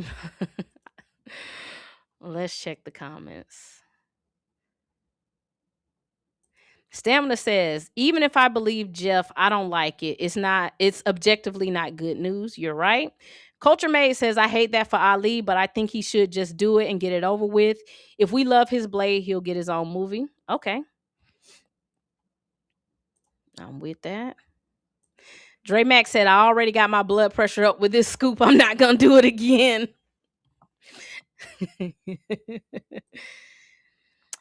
Lawrence says, Sinners did it with the Blade costumes and they can't figure it out. That's got my auntie Ruth Carter was working on Blade. My auntie said, listen, I done made all these clothes. I done went down south and gathered all these clothes together. If we're not going to use it for Blade, let me take my stuff over here and we can use it for Sinners. You know, it makes sense. My auntie said, let me pack my shit up. Take it over here. This Ryan Coogler and Sinners. Auntie Ruth Carter, piss off. Culture May said they're too worried about making $1 billion. That's why they want more than vampires. I can see that. She said, come on now. We know why. Low Key D says, I even created a story for this project months ago, like how it is for them to hire people who have a creative vision for certain movies like this. Stamina says, Blade is easy to make. It's just not easy to insert into the chaotic timeline the MCU is currently on. Vampirism raises many questions. I disagree. I freaking disagree. They just did a Werewolf by Night project. We just did a project about witches. You just make the movie. You ain't got to answer no questions. Or if you want to answer questions, you can. But it's not that big of it. It really ain't. It's not. We just watched Sinners. You know what I'm saying? Like, where the fuck did the Irish vampires come from? We don't know, but the movie still worked. You don't have to answer a lot of questions. Blue said, wait, Blade ain't coming out. Dre Max says, I would walk away. Jabari says, I don't think they really wanted him, especially after him talking about he wanted his movie like Black Panther. Yeah. Culture Made said, if he's the Captain America of the Midnight Suns, he'll do it. After Jurassic, he's willing to do ensemble movies. I don't think Mahershala Ali is against doing ensemble movies. I don't think that's the problem. I think it's just the disrespect. It's just the disrespect. You have to now tell this man, we're not doing your movie, but we want to keep you. We just want to put you in the movie with 4 other people. Yeah, that's the problem. Torian says Dre is over it. Lawrence says make him the lead. Yeah. I guess we can do it. Dre Max says cue Tina's gift. S. Jaddick says Blade and Ghost Rider can probably carry Midnight Suns. Can maybe bring in Punisher, then pick a female character. Yeah, we can do Midnight Suns. That's not a problem. We know we can do it. We just talking about the respect on how Mahershala Ali's been treated. That's really it. She said Blade would easy 800 million. Listen, let me tell y'all something. Blade was gonna have a budget about 100. Man, they was gonna make money off of that, bro. I do think Ryan Coogler's Sinners scared them a little bit. I think because when Ryan Coogler was pitching Sinners, Disney was there. Everybody in town was trying to get that movie. Everybody just couldn't agree on, the logistics and, how he wanted to control things. But I think once Sinners came out, I think they got scared. That's when they started changing stuff. Oh, we can't do a period piece no more. We need to do this. We need to do that. Bro, just make the movie, bro. Right? If you give Blade $100 million and if it makes 400 million, that we good. That's a success. It don't even have to make 800. It don't have to make 9. Give it $100 million budget. If it makes 5, bro, we cooking with fish grease. And black people were gonna come out and support this movie because they know who Blade is because of Wesley Snipes. The general population of black people know who the hell Blade is because of Wesley Snipes. So they were gonna show up to support it. They showed up to support damn Irish vampires in Sinners. They showed up to support Michael B. Jordan. So yes, they were going to show up for Blade. Crazy. Culture Maid says his age is not a problem. They're still wanting Wesley in certain places. Child, they don't want Wesley Snipes. That Wesley Snipes was a Ryan Reynolds thing. I don't think they care. S. Jaddick says plenty of British talent they can grab to replace Ali. They don't have to be British. Just get somebody. And Jabari says he moves like he's 50 plus. Don't do that. Don't do that. JD Informant said recast. They want him gone. Black Mama says Ali probably already walked away. That's probably why they canceled it. And keep in mind, for right now, we don't know for sure. This is all allegedly. Allegedly. The lawyer lady up there in the booth is telling me to say allegedly. You know what I'm saying? This ain't been confirmed. Jeff Snyder said this is, this is what he's hearing. So we haven't got a confirmation yet. We just got to wait and see. Lawrence says Trevante Rose for Blade. Yeah, I like Trevante. Blue says, I think he walks. Remember, he was a producer or EP. Yeah, he did. Yeah. Torrance says, I was there when Sinners was pitched. Tell us the original pitch. She said, white folks love Blade. Do white people like Blade or did white people like Wesley?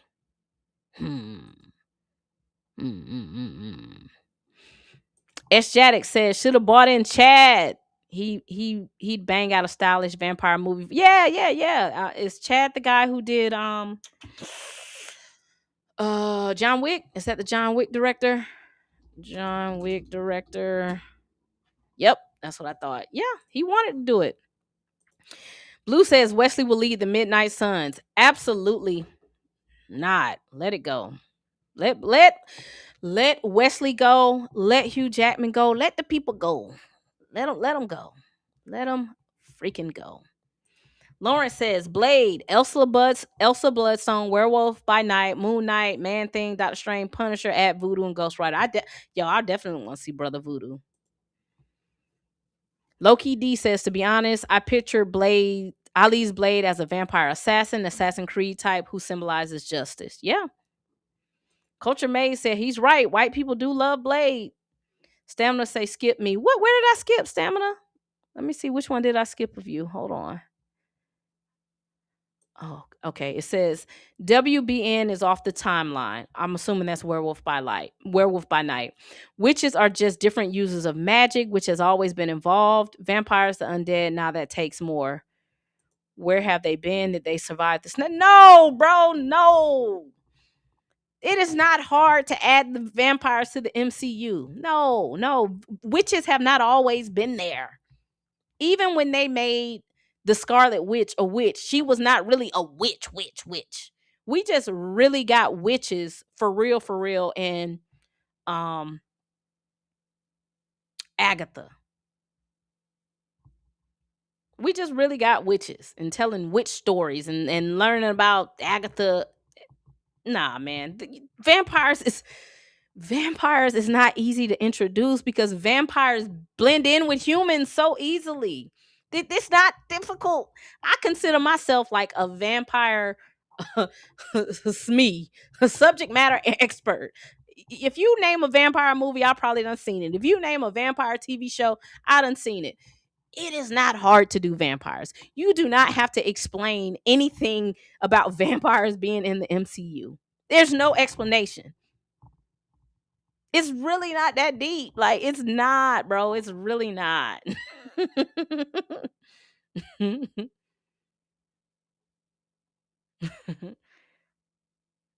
Stamina says, how are you misinterpreting what I'm saying so egregiously? Stamina, we gonna have to, Stamina, I'm gonna have to treat you like how Blue and Dre treat me. If you would like to come up, we can chat. You want to come up and maybe have a verbal conversation so I can kind of, maybe I'm taking what you're saying wrong through text. I just don't think it's hard to do vampires.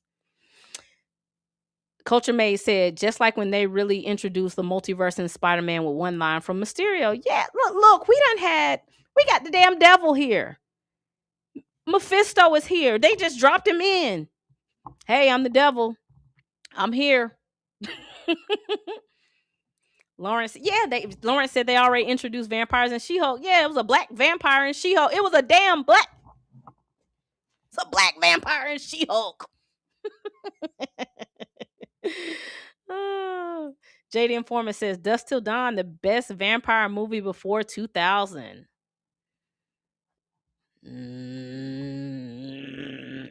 That's arguable. Blue says, yeah, vamps is easy to explain, easier than mutants. Yeah, it's not hard. Vampires are easy, man. Vampires are easy. Hell, look how they introduced Namor. Namor said, I was a mutant. That's it. He a mutant. He here. That's it. They ain't told us nothing else about mutants. They ain't told us, like, but Namor, I was a mutant. It's nothing to introduce vampires, bro. It is nothing.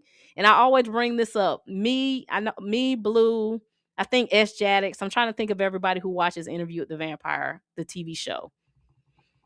Nigga, the vampire just showed up in New Orleans and just went on. He just popped up. Hey, I'm here. That's it. No explanation. Hey, I'm here. I'm a vampire. And he just started living in New Orleans. New Orleans is a small city, so it's not difficult to introduce vampires in the MC. We really finna watch RDJ play Dr. Doom. We about to do it. Low Key D says Namor is the first mutant in the comics, yeah. But what I'm saying is they didn't give us this deep, drawn out explanation of what is a mutant, how do you become a mutant. He just walked in and said, I was a mutant.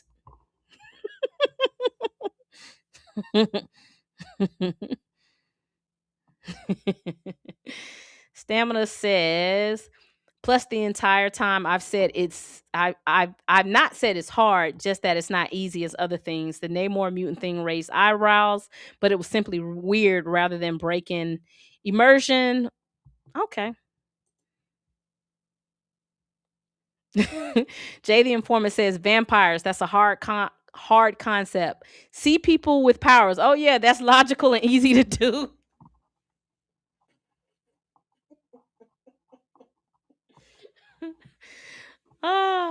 Blue says RDJ is a vampire.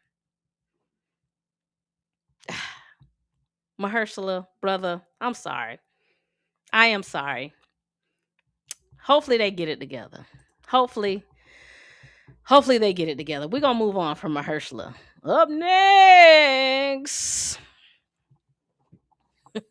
Let's talk about some X-Men news. So, Scooper Apocalyptic Horseman is saying that the live action X-Men reboot, they're rewriting it.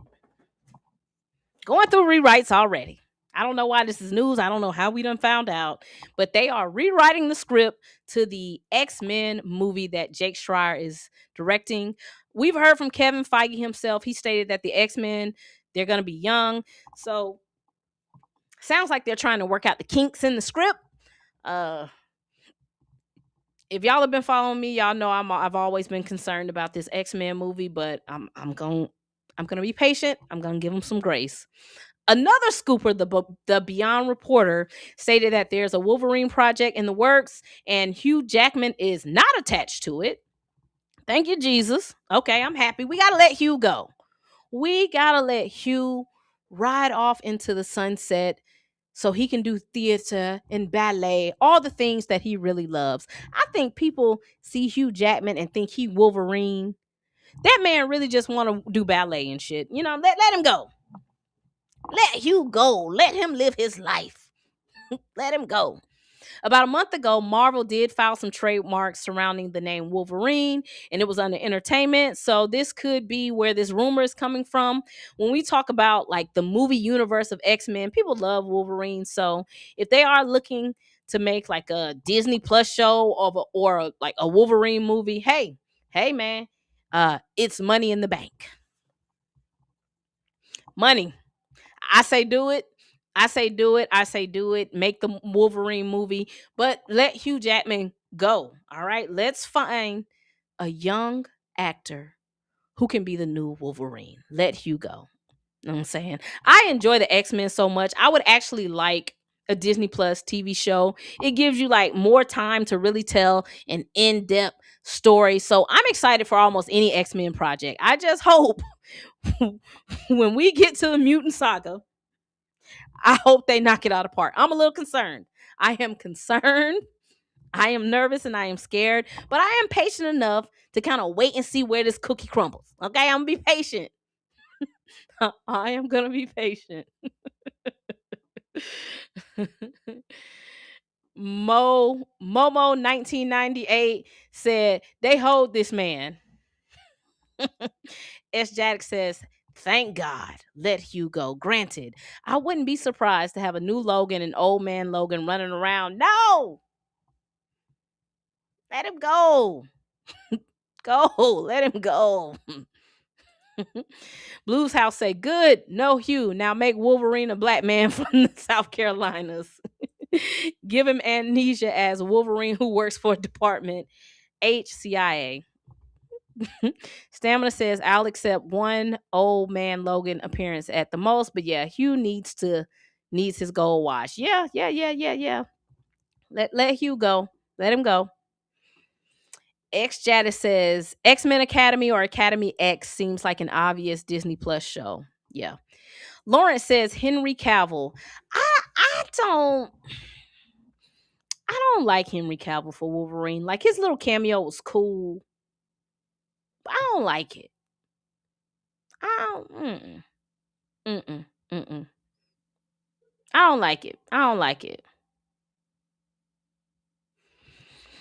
Dre Max says, would you have a younger core mid to late 20s for the X-Men original lineup? It ain't about what I would do. I would prefer them come in as full-grown adults in their 30s, but it sounds like Kevin Feige, the way he's talking sounds like teenagers. It sounds like, and kind of like, are we doing X-Men Evolution where maybe Storm is an adult? And I don't know, but every interview that I've seen with Kevin Feige talking about the X-Men, it sounds like he's insinuating they're teenagers because he keeps saying young. He's not saying young adults. He's not saying college age. He's saying young. So I don't know. I don't know. Stamina says the hardest of passes on Cavill. Yeah, I don't like Cavill as Wolverine. Jabari says I'm with Blue. I've lost faith in Feige and Wolverine should be recast ASAP. Get him out of here. S. Jaddick says, I mean, when they say young, I think they mean early 20s. I don't take it that way. Because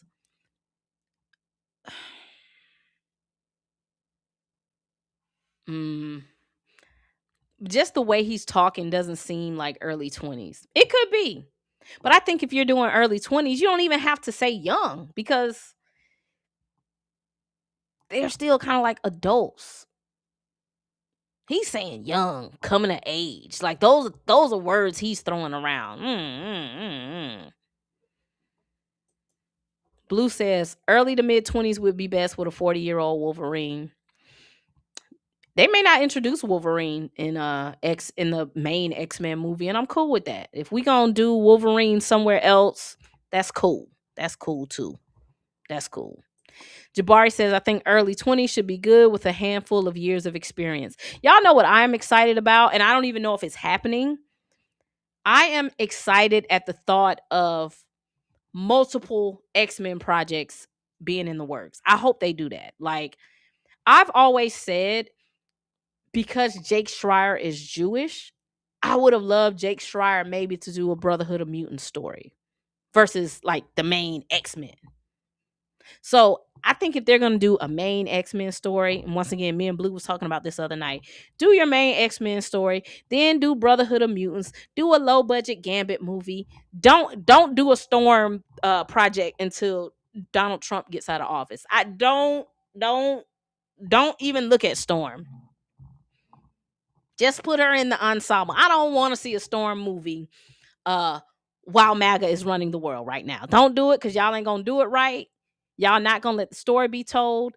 But I want to see like a bunch of like, you know what I'm saying, X-Men projects rolling at one time. Or maybe not at one time. Maybe 2 a year. I don't want it to be like one main X-Men movie and then we're following those X-Men. There's so many mutants and so many different stories that can be told. But I'm going to keep saying this. They should have gave Jake Schreier the Brotherhood of Mutants and let him do the Magneto story. I don't think he should be doing this X-Men movie. My opinion. S. Jaddick says, X-Men with no Wolverine seems like a big gamble. No, it don't. We don't need Wolverine, man. Like, I'm not saying don't ever bring him in, but no. Because I think if you introduce the X-Men and Wolverine is right there, the OGs like us, we're either going to be thinking, oh my God, here we go again. Or we're going to be thinking, get him out the way. We done seen this story.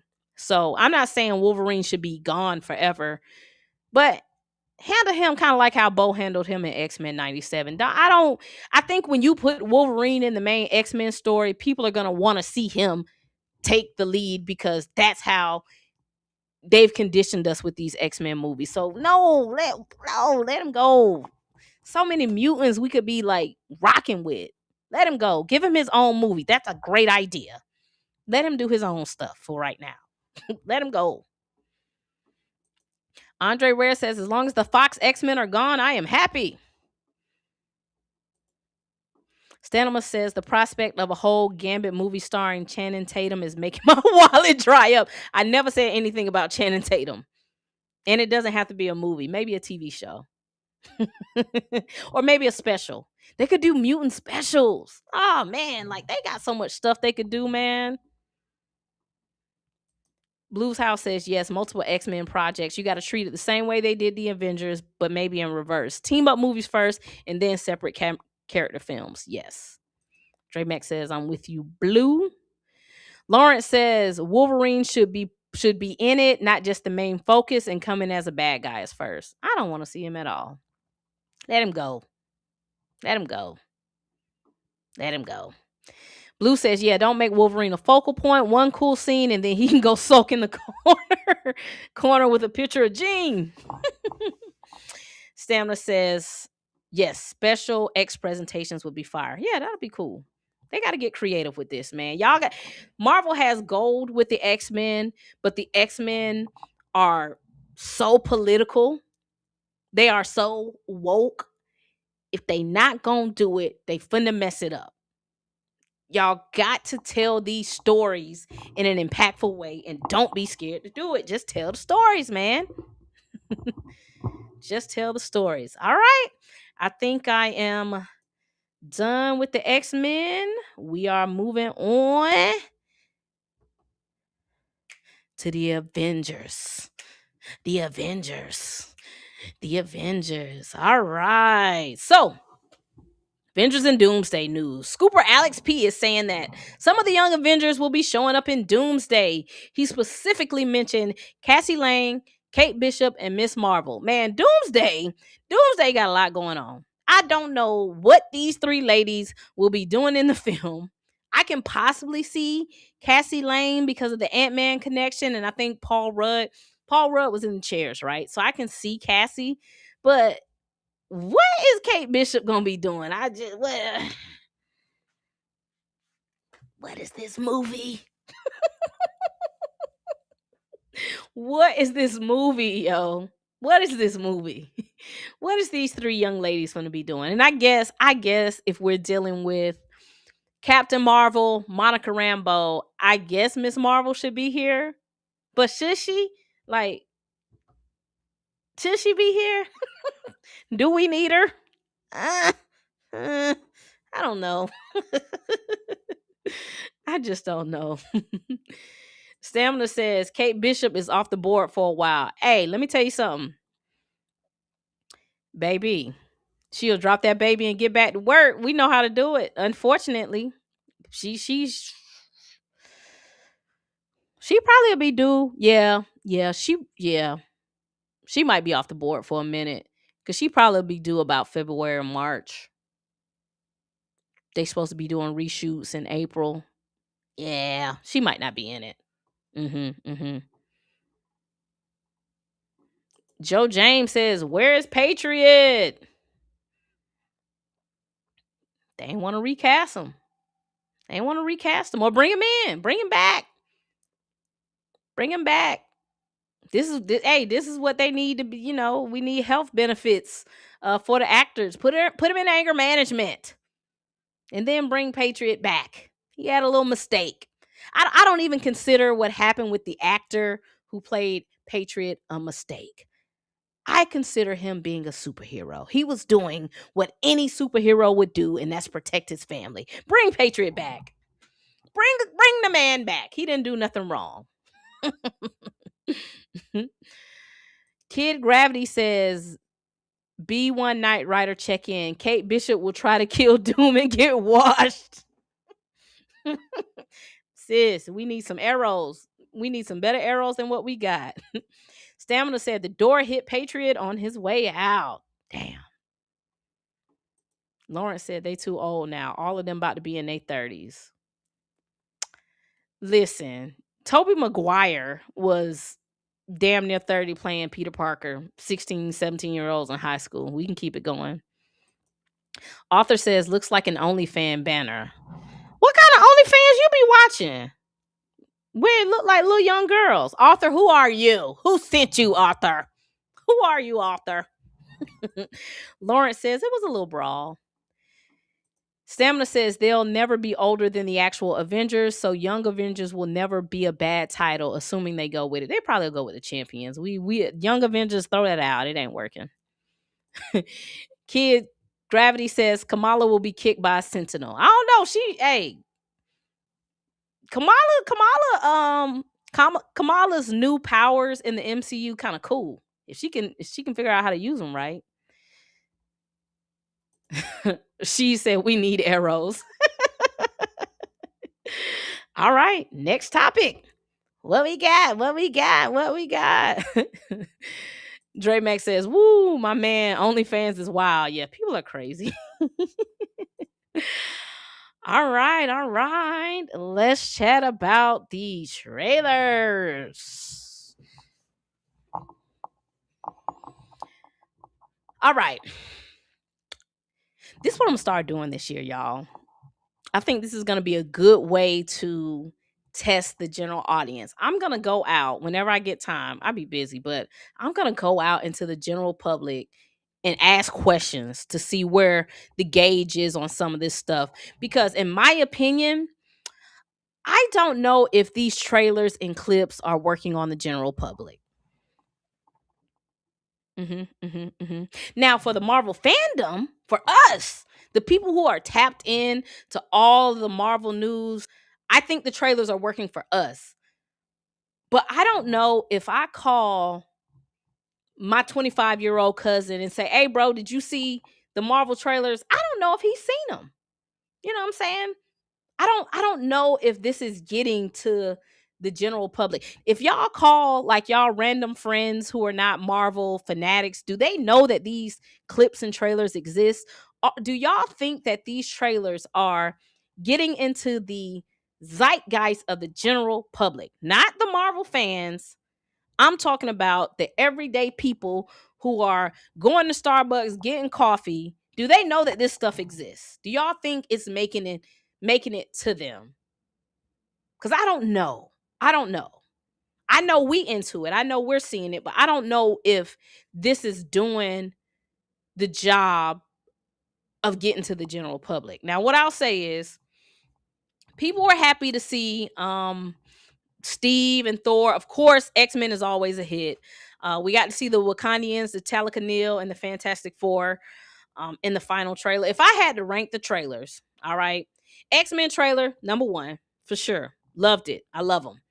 Thor, number 2, because Thor's trailer makes you feel like something bad is coming. Like he is praying to make it home to his child. So I'm gonna say Thor is number 2. The Wakandians, we're gonna get him number 3. Steve Rogers, last place. And I'm not trying to be super critical of the Steve Rogers trailer because I think its purpose was to let that large Avatar crowd know that Steve Rogers is back. If that was the intention behind that clip, I will say job well done. Millions of people saw it before Avatar, but it didn't get me excited about the movie at all. It was just Steve and that bald-headed baby. I didn't like it. I didn't like it. Okay? I didn't like it. You know what I'm saying? Why you got a baby, Steve? Why do you have a baby? Why? Like, Steve went back in time and did too much. I can't even be mad if Dr. Doom decides to toss that damn baby in the ocean because Steve did a lot. Why did you go back and have a baby? You were supposed to go back in time, set them stones down. Who told you to go back in time and make a baby?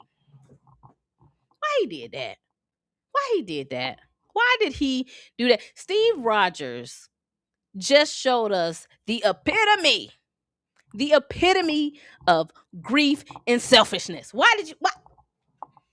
I don't want to hear y'all say nothing about Wanda because people was calling Wanda crazy for, going through grief and, tearing the city up for her kids. You know what I'm saying? I don't want to hear y'all ever say nothing about Wanda Maximoff because Steve was grieving so bad that he went back in time and had a bald-headed baby. Jesus Christ. Oh, I'm not mad. I'm not mad. I'm not mad if Dr. Doom cleaned Steve up in the first 5 minutes of the movie. Because who told you to go do that?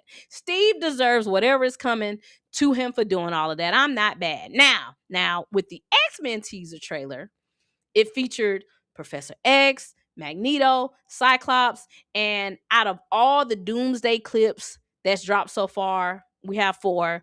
Definitely my favorite one is X-Men. I love the X-Men. It was a good time to see the OG actors back. You know what I'm saying? I love them. And if we're only getting 4 Doomsday clips, they honestly should have made the X-Men trailer the last one because it was the best, hands down. People were celebrating Cyclops. The mansion looked like it done been ran through. Looked like it been ran through. And y'all remember there were rumors that Magneto is supposed to have his Genosha. Magneto's supposed to be living in mutant paradise. Child, Magneto looked like he was struggling. Magneto looked bad. Magneto don't look like he live in a mutant paradise at all. They didn't comb his hair. His hair was kind of messed up. Magneto didn't look good in that clip at all. You also get a clip of a Sentinel in the back, and there's rumors that Dr. Doom is using magic or runes to control the Sentinels, telling them to go destroy the X-Men. And that trailer was good. I was cool with that one. All right, I was cool. Let's check the comments. Let's see what y'all got.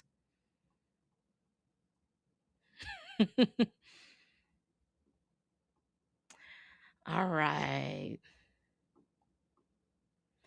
S-Jadix, why we got to do this? For y'all that don't know, S-Jadix is X-Jadis is the captain of recast T'Challa, and anytime he gets a chance to bring down Shuri or Ryan Coogler, he gonna do it. X-Jadis says he don't really know who this fourth teaser was for. He says the X-Men trailer was a hit. Joe James says the general public has no idea, just us nerds. Lawrence said they really thought we was going to see Avatar 4 times. She said outside of the Cyclops clips, them joints is weak. Andre Rare says I stirred the anti-recasters up with my post. So Andre Rare made a post and he was like, and I'm just kind of paraphrasing because I can't remember. He pretty much was like, I don't, this don't really do it for me. I don't really like it. And they tore his ass up. Hey, them people was on Andre Rare. They was like, stop hating on Shuri, leave Shuri alone. What was they saying? They was giving it to Andre.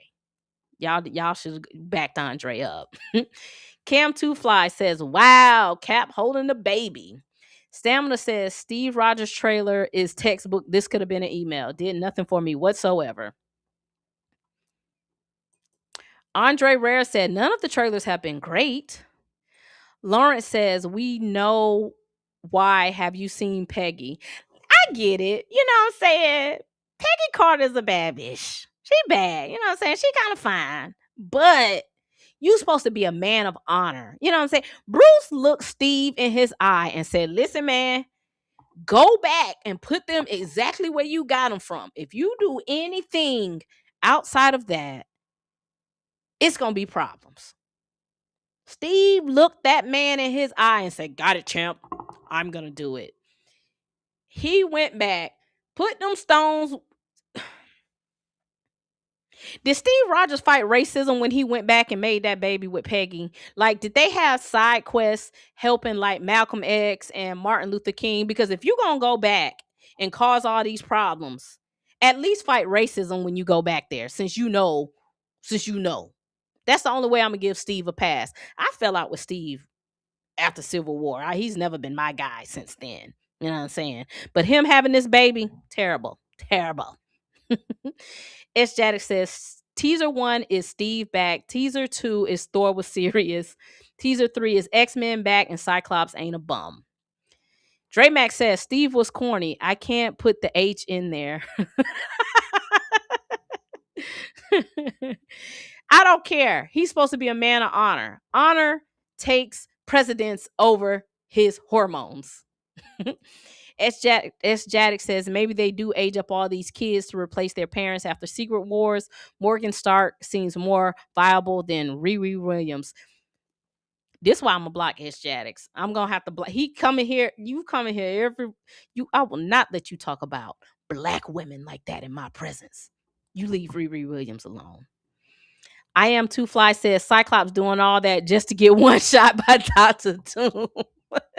You know what? And I'm an X-Men fan. Like, I'm a fan. So I was confused when everybody was so excited that Cyclops did the blast. I'm like, he always do the blast. Why y'all so excited about the blast? Y'all like, people's like, yes, we finally get Cyclops. Cyclops do that damn blast every time I see him. He take them damn glasses off and blast and cry. That's all he do. So I don't understand why people was excited with the blast. Why you shooting the damn thing in the sky? You need to be watching that Sentinel behind you. You know what I'm saying? Lawrence says Steve always wanted a family. Okay. He always wanted a family and he always wanted to be a soldier. Sometimes you can't have both. Lawrence said Wanda made her, Steve went back for some. Andre says Magneto looks like he's 177. They got Unc looking bad. They got him looking rough. Lace front all crooked. Magneto lace front crooked. He ain't even got a sleek comb over. Got him looking bad. Joe James says fear Magneto. Lawrence says I still say they turned Sharon bad. She says, I'm going to keep saying it. Cap has the super serum, which makes him sterile. So how the hell is he making babies with Peggy when she already had a whole family already? You know what I'm saying? I'm going to do a hot take. That might not even be our Steve. That could be like a alternate timeline Steve. I think we're assuming that's our Steve because that's what we've heard. That could be a whole alternate timeline Steve, where Peggy Carter is, like in What If, where Peggy Carter is the soldier. That might not even be our Steve. Would y'all be mad? Would y'all be mad if we watch the Doomsday movie and we realize like we ain't even been watching our right timeline. Everybody's just been variants. We don't know if that's our Steve. We'll see. Q says, damn, I'm so late. Definitely catching the replay. Yeah, Q, man, I started my live at 8 p.m. It's not going to be this late every Saturday because I know people go to the movies. I'm going to try to get it done by like 1 or 2. Lauren said, I said this, Wakanda gonna die. And we get another universe T'Challa and people gonna be mad. Me and Blue kind of talked about that a little bit last night. I'm gonna do a separate video on Wakanda. Stamina says, does it? Isaiah shouldn't have had a grandson either, if that's true. So Stamina is pretty much saying if the super soldier serum makes you sterile, then Isaiah shouldn't have had a grandson. Six of Truth says, my first Tina stream. She cooks on every other stream, so I know she's cooking on high heat with this one on her own. Man, y'all start coming in here with me. 6. Joe says Peggy's hair color. S. Jaddick says Haley is fine. She, yeah, you know what I mean? She, I'm not mad that Steve went back, saw her, and was like, but I'm mad that he did not let his honor overtake his hormones. We saw that with Robb Stark. Y'all watch Game of Thrones? Robb Stark had one job. You were supposed to marry Walder Frey's woman. And just like almost every fight in history, every war in history is either going to be about money or a woman or resources. Robb Stark and Steve Rogers chose women over the mission. I'm pissed. Lawrence says Tom Cruise risked it all for Peggy in Mission Impossible is all I'm gonna say. I ain't hating on Haley Atwell. Haley, I ain't hate. Culture Mate said Team Tony for sure. Stamina says, Andre, I have to salute you for all the effery you were fielding in your replies on Twitter. You were doing it for the culture. Punisher says, I don't care about Avengers Doomsday. Just give us X-Men. Just give us Kitty Pryde. Give us Phantom X. Give us Rachel Summers. Give us Monet St. Croix. Give us Mystique and her wife, Destiny. Punisher bringing it in for the X-Men. Six Truth says, what up, Dre? Culture Maze says, all right, T, you tripping. Now you sound like a Cyclops hater. I like Cyclops. What I'm saying is, Marvel fandom made it seem like they ain't never see Cyclops do a optic blast before. That's all. He do that all the time. That's his go-to move. Lauren says Magneto and Professor X looks like they were gonna die at the mere thought of doom. Hey man, them boys look like they low on energy. I don't know what they finna do. Them boys look like they ain't got no more fight left in them. She said, I believe Isaiah had a family before he took the serum, but I could be wrong. Lawrence says Professor X and Magneto look like an old married couple from Bold Script. Look, quiet as it's kept. Ian McKellen, I don't know if y'all know, but Ian McKellen, he wanted Magneto and he wanted Magneto and Professor X to have a little. So that wasn't just coming from Bo. Ian McKellen started that a while ago. He was like, yeah, Oh man. 6 says it's the same Steve. What's messed up is he went back to the time where he's still trapped in the ice. That's where he got the shield from to give it to Sam. Okay, yeah, that makes sense. They in here arguing about super soldier serum.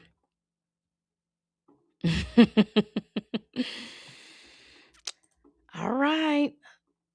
We only got a few more topics, y'all. Then we're going to be out of here. Last 2 topics, we're going to talk a little bit about Dr. Doom. Then we're going to talk about Damson as T'Challa. And then we're going to be good. We're going to be done. Let me pull up this video. All right. Natique says, I might watch Doomsday twice if it's good. I know I'm going to watch it a couple times. I'm going to try to go to a screener. I'm going to try to get to an early screening. So I'm going to try to watch it maybe that Monday or Tuesday. Definitely going to go opening night out. I know I'm going to see about 2 or 3 times because I think this movie is going to be a lot of fan service. I think there's going to be a lot of Easter eggs and a lot of stuff for us to dig into. So yeah, I know I'm going to watch it a couple times. Blue says, loving the live, Tina. Major salute. Thanks, brother Blue. Culture May says, Ian McKellen, whatever, need to stop. We don't do that. Martin Luther King. What?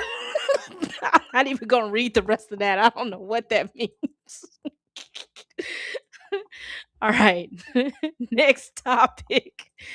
All right. So it's being reported that Dr. Doom will have a female sidekick. This is another rumor that kind of keeps coming back around because a month or so ago, it was reported that Dr. Doom actually has like 2 or 3 masked women helping him. It was like they could either be Doom women variants or they could be Doom bots. And some of the men in comic book Twitter had like a little mini meltdown. They just got upset at the thought of female Doom variants. And I don't know why, because it's like we're in the multiverse. So, I mean, is it a big shock if there's a woman Dr. Doom variant or if there's Doom bots? Like, I don't understand why people got upset by that. But yeah, so it's being reported that Dr. Doom is going to have a female counterpart on his side. Now, we've heard rumors that it could be the Scarlet Witch. It could be Sue Storm. It could be what's the woman in the comics that he was with? Why am I drawing a blank? What's her name? Dr. Doom.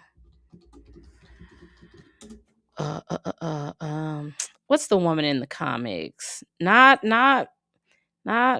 the Richards, not Valeria Richards. She was the politician. Lucia.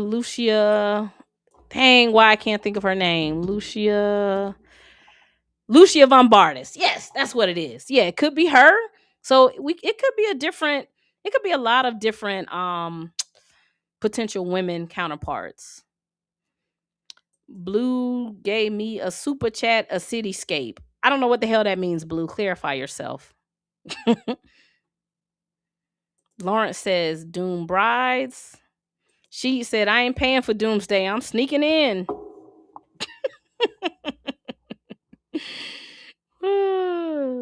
Y'all are insane. All right, more Dr. Doom. So John Campia, who's also a YouTuber, content creator, him and his team allegedly know a lot about the Doomsday script, and he's insinuated that pretty much they know what's going to happen in the movie. Now, that doesn't mean a lot when it comes to Marvel because they change a lot so fast. Like, things are constantly changing. But he said he heard that Dr. Doom, he said that he heard that the Dr. Doom, RDJ, Tony Stark connection won't even be addressed in the movie. He said they're not even going to address it. Dr. Doom just going to show up looking like Tony Stark and niggas is just going to rock out. That is what John Campia said. That's what he said. Let me pull up the clip. Here. Hold on. Let me find a clip for y'all.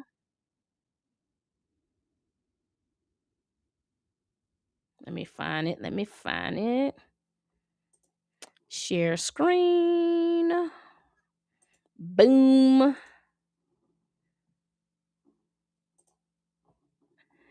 All right, let me clean it up a little bit for y'all, and I'm going to share this video of John Campia.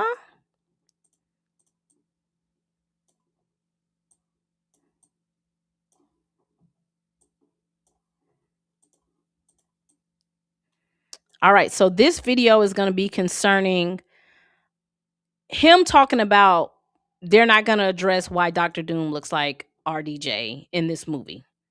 I know the answer. I'm just trying to decide how to answer it. Let me put it this way. I'll put it this way. They do not, nor should they, and that answer will come in Secret Wars. They don't, and that's okay, because they will in Secret Wars. And I think it's the right decision. I can't give any more context or justification or whatever to that. But unless they change something very last second, no, they do not explain in this movie why Doom looks like Tony. They don't, and that's going to be something that comes a little bit later on. All right. That is what John Campea says. So John Campea says that it's not going to be addressed in the movie at all on why Dr. Doom looks like RDJ or Tony Stark. We don't know. We don't know. So the question is Dr. Doom just going to be walking around with his mask on the whole time? Or are the Avengers going to be just like, hey, he looks like Tony, but we know that variants exist, so we just not going to address it. It's cool. They just going to like rock out. Like, how do you explain to the general audience who may not have watched Loki why this variant looks like Tony Stark, but he's Victor Von Doom? How do you tell the general? Look, I'm gonna be honest. A part of this frustrates me, but if I'm gonna keep it real, a part of this kind of excites me because we don't know. A part of not knowing is kind of giving me a little bit more excitement about this movie because there's a lot of unanswered questions. How do y'all think they should handle the RDJ, Dr. Doom situation, or maybe it'll get addressed in trailers? You know what I'm saying? Because sometimes when the trailers come out, there's dialogue and it gives us a little idea of what's going on. But do y'all think it's a good idea that they may not tell us why Dr. Doom looks like Tony Stark? We just finna rock out with it? How y'all feel? Y'all let me know. Check the comments. Stamina says Campea can't stop waffling about what he knows. He's gonna be insufferable this year, him and Rob. Lauren says Dr. Doom's gonna have a harem with Sue, Wanda, and Black Widow. He might. Dre Max says, then I don't need people talking crazy about T'Challa not looking like Chadwick Boseman.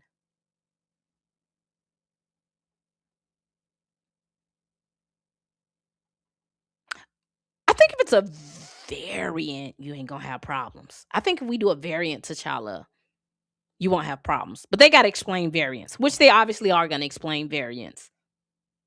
But yeah, I think that works.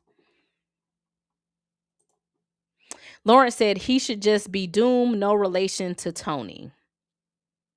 This is why they shouldn't have cast RDJ. It's so stupid. It is so stupid because if he's just going to be Doom, go get somebody to just be Doom, and we could still bring RDJ back, and he could have just been like a multiversal Tony Stark variant. Like, we still could have done this if they just would have went and just cast somebody as Doom. This is just, it's just a little weird. All right, Blue says maybe this variant is like Kirk Lazarus playing Doom, real meta. Like, I mean, this would fit into Wonderman territory, right? Yeah, it's possible. Lawrence said his face should be messed up. Yeah. But still, they gonna have RDJ doing the press run. It's just a lot. Stamina says, I'm just not looking forward to the inevitable unmasked Doom and Peter scene. I know these mofos don't have the restraint to not do it. Yeah. It's gonna happen. Lauren said they got scared when Kang didn't work. Cool. That's cool. Because I can understand betting the house on somebody and you got to pivot. But it's an easy pivot. You just recast Kang, or if you want to do Dr. Doom, Get somebody to be Doctor Doom, and you still bring RDJ back and just let him be a variant, kind of like everybody else. We finna see Steve Roger variants, maybe Thor variants. Just do the same thing, but just bring somebody in who's cheaper to be Doctor Doom. S. Jaddick says, "What do you mean explain variants? Didn't the last Spidey movie already do that?" This is different though, because with Spider-Man, all of the variants look different. They look different. You are now about to bring RDJ in to play Doctor Doom, and you got to find a way to tell the because once again, we're not talking about us comic book people, or us who's following all these scoops. We got it. I'm talking about when you go take your uncle or your brother or your nephew or somebody who's not really into this. The last movie they may have seen was Infinity War or Endgame, and they see RDJ as Tony, and now I see RDJ as Doctor Doom.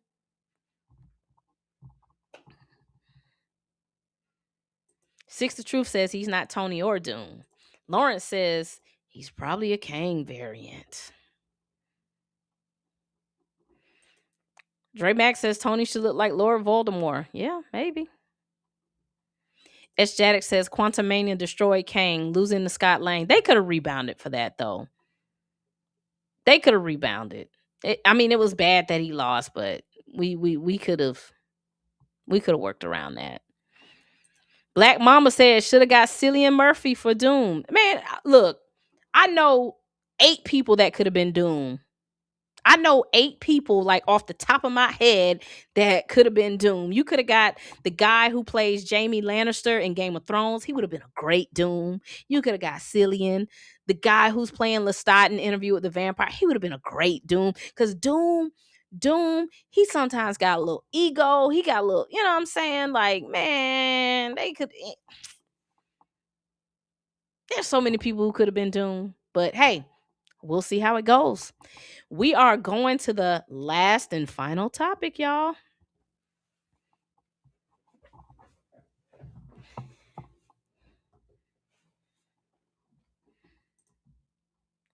The Black Panther. The Black Panther. All right. So, the Geeky Cast is claiming that he's heard that Damson Idris will be filming in the spring or summer to be the Black Panther in Avengers Doomsday. Now, this is what I'll say about Damson Idris. It's no secret that he wants to be in the MCU or the DCU. It's not a secret, all right? He auditioned for Jon Stewart in the DCU, but Aaron Pierre got that job. He wants to be in one of these universes. But like I've always said, I've said it since I've started covering this story. I've heard the man is looking for the long-term deal. You know what I'm saying? So this is what I did. Yesterday, a couple days ago, I reached out to a couple of my folks to see if they've heard anything new or concrete or legit surrounding Damson and Marvel. One of my guys says he doesn't believe it's happening. My other guy said he hasn't heard anything concrete, but he wouldn't be surprised if he's in the movie because of all the fanfare surrounding Damson Idris. We've heard some rumors, a lot of rumors about Damson. Some of the scoopers are saying that we're going to get T'Challa Jr. aged up in a different timeline. That's some weird shit. Some scoopers, specifically James Mack, he believes that the Black Panther that's going to show up is going to be T'Challa.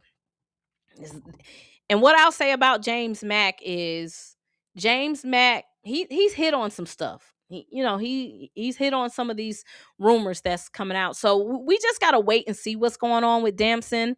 I'm going to continue to say this. Doomsday is a movie that's going to be filled with nostalgia and fan service. I do believe that the Russos and Kevin Feige, they know a lot of Black Panther fans want T'Challa back. They know. They want T'Challa back. The Black Panther fandom wants T'Challa back. So I think we will see some form of a male Black Panther in one or both of these films. The question always is going to be, which version is it? And since the general public has been pretty consistent with wanting Damson Idris to be Black Panther, I can see them trying to figure out a way to make this happen. But like I've always said and heard, he wants the deal that's gonna keep him around. That's what I've always heard. And it's smart. He's young. He wants a little bit of security. I wouldn't be mad. He want to get paid. He want to get paid. And I want him to get paid. Get paid, young here to get paid. I want him to get paid. I don't want him to just come in Doomsday or Secret Wars and he's a variant and he's gone. If we gonna rock out with Damson, or if we gonna rock out with Aldous Hodge, whoever we finna rock out with, I want them to get paid and I want them to be able to stick around. That's what I want. This is what I think. If they can get the Russos, Kevin Feige, Ryan Coogler, and Damson Idris in a room, and they can work out a deal that Damson is the new T'Challa, we're going to introduce him in Secret Wars, and if Ryan wants to keep him around to carry this mantle on, I think it can work. I also think you won't get a lot of fan pushback because most people seem on board with Damson Idris, even though he's not like my first pick for T'Challa. The general public likes this. They like this. They Damson is a heartthrob, and I talk about this all the time, especially when it comes to you want to get money from the Black community. Black women like Damson Idris. They think he's fine. They think he's attractive. They think he's a nice guy. Get those people in a room. Coogler, Damson, Russos, Feige, figure the deal out. Get this man what we talking? 3-project deal. Doomsday, Secret Wars, BP3. If BP3 is successful, re-up him. Let him lead the new Avengers. Let him be that guy. I say let's make the deal happen. But the question is, can we get all those people in a room together to make this deal happen? Or do the Russos say, hey man, we can't guarantee you a 3-movie contract, but we want you in this film. We're going to pay you a nice penny. I don't know.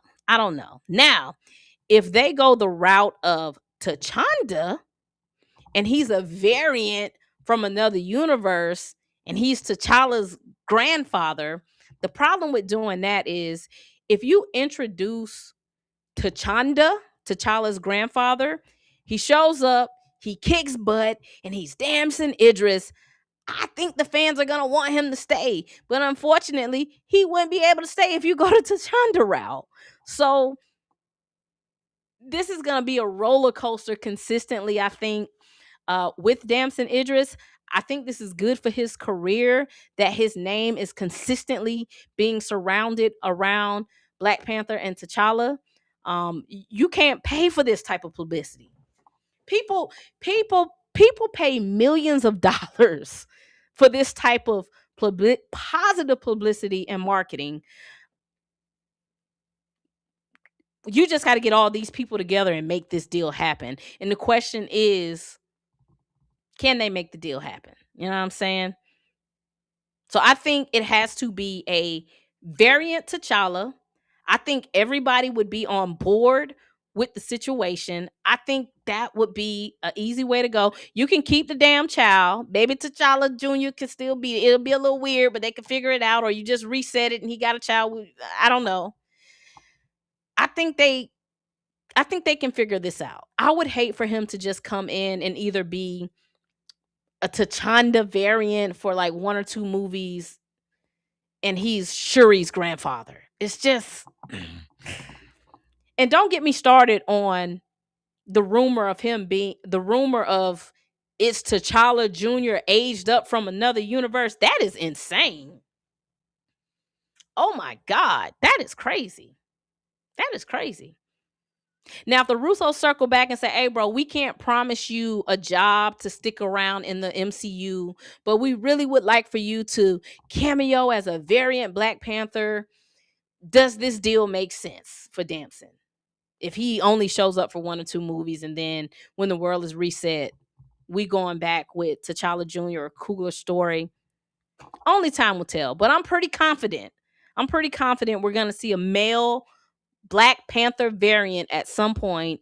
We just don't know if it's T'Challa Jr., T'Chanda, or the real T'Challa. We just playing the waiting game right now. But what I will say about Damson Idris is, man, you cannot pay for this type of marketing that he's getting surrounding his name. So I wouldn't be surprised if a deal is worked out. The question is it the real deal? Are y'all gonna give the man the real deal? That's the question. Let's take a look at the comments. All right. Culture Maze says T'Challa. Dre Max says, I'm making a video about this tonight. Y'all make sure if y'all are not subscribed, y'all go check out the Dre Max show. He's making a video about it. Lawrence said, Aldous Hodge would be easier to make it the T'Challa. Yeah. Stamina says T'Chanda. Oh, come the on. Lawrence says, we don't want T'Challa. S. Jaddick says T'Chanda feels like Nate Moore. That's not a Nate Moore call, man. This is my speculation on T'Chanda, because the reason T'Chanda's name is stirring around is because when that concept art leaked, that Black Panther that we saw was T'Chanda. It was not T'Challa. It was T'Chanda. He had the scowl like a Zuri. And that foul name said T'Chanda. And I think at the time, this is my speculation, the Russos were having ideas about things that they wanted to do for Doomsday and Secret Wars. At the time, Coogler was working on Sinners. He wasn't talking to them. So I think in their mind, they probably said, hey, man, it's safe to do T'Chanda, because T'Chanda is not stepping on T'Challa for Coogler. Now, after Sinners wrapped, it's a possibility that Ryan Russo's, Kevin Feige, everybody met and they say, hey, Ryan, we are going to do T'Challa. And Ryan, okay, it's not much you can do if the boss man come in and say, what we going to do?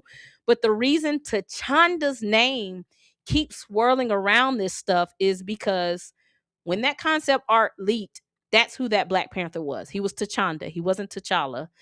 And James Mack, the guy who's been dropping a lot of scoops that's kind of lined up correctly, he said that it's going to be T'Chanda. My Time to Shine, Daniel RPK, they're saying it's T'Challa Jr. So, once again, this is what makes Doomsday kind of exciting, because we're hearing so many different things and we don't know what it is. So, S. Jaddick's T'Chanda, I don't think that's coming from Nate Moore. I think that's coming from Russo's and Kevin Feige not wanting to, like when they were in pre-production, getting everything set up, not wanting to step on what Coogler had going on at the time. She said, we want T'Challa. Damn it! S. Jaddick says, going to be a T'Challa variant or T'Challa Jr. aged up. Lawrence says, I think whatever the Russos do will force Ryan to work within Black Panther 3. I don't think so.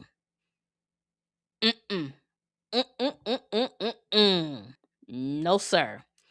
I do not think so. I think Ryan Coogler is damn near here and there with the Russos when you're talking about directors in the Marvel Universe. I don't think the Russos can force Ryan Coogler's hand by what they have going on in Doomsday or Secret Wars. I think that has to be a collaboration. I don't think they want to impede on whatever Ryan Coogler is doing, and that's why that concept art said T'Chanda, and that's why T'Chanda's name is floating around. We've seen too many examples of people saying we're gonna respect whatever Ryan Coogler has going on. We saw it in Marvel Zombies. We saw it in X-Men 97. So I don't know. Lauren says Damson should go do Static. Nah. As Janet said, I can see Ryan going back to his story, but it's still good to have the Russos force him to toss aside T'Challa. Dramac said that man 34 years old. I don't care how old he is. He looked like a baby. And that's a good thing. He's a baby man. That's good. Culture May said Blade will happen before Static. Culture May says T'Challa. Stamina says crossing fingers for a variant. An aged up child still doesn't have the requisite upbringing or lived experience to be T'Challa. A son is not his father. I agree. Lauren said the rumor was older than Static. Dramac says, why is T'Challa being recast or a variant so hard? Hell, they can't even make a vampire movie. S. Jack says, I don't think black women matter that much. Shuri is supposed to appeal to black women. Problem is, comic book movie prime demo is men.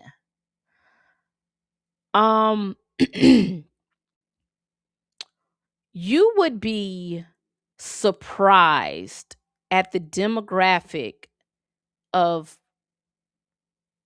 people who saw Black Panther, Wakanda Forever, and Sinners multiple times. You'd be surprised. You would be surprised at the demographic that leads in those three movies. Lawrence said we need to do a variant T'Challa so we can get black love. Storming T'Challa. Leave Tabasset and baby mama mess over there. Natique says, I'm going to do a reaction. Why are you still mad Kang got beat by Ant-Man in the most Ant-Man kind of way? Stamina says, Marvel ain't going to tell black women to stay home. If they show up, their dollars will be welcome. For sure. How do you think Wakanda Forever made $800 million, bro? $800 million. That movie almost made $900 million. And I know a lot of my male counterparts are going to say, well, people showed up to see what happened with the funeral. You do not make almost $900 million unless people are going back to watch it multiple times. It's just not happening. People like that movie. Comic book space, people who want T'Challa recast, I can understand the frustration of not really enjoying that movie. You don't make almost $900 million. And think about it. Black men were some of the main people being vocal about boycotting that movie or not supporting it. So who do you think carried that movie to almost $900 million?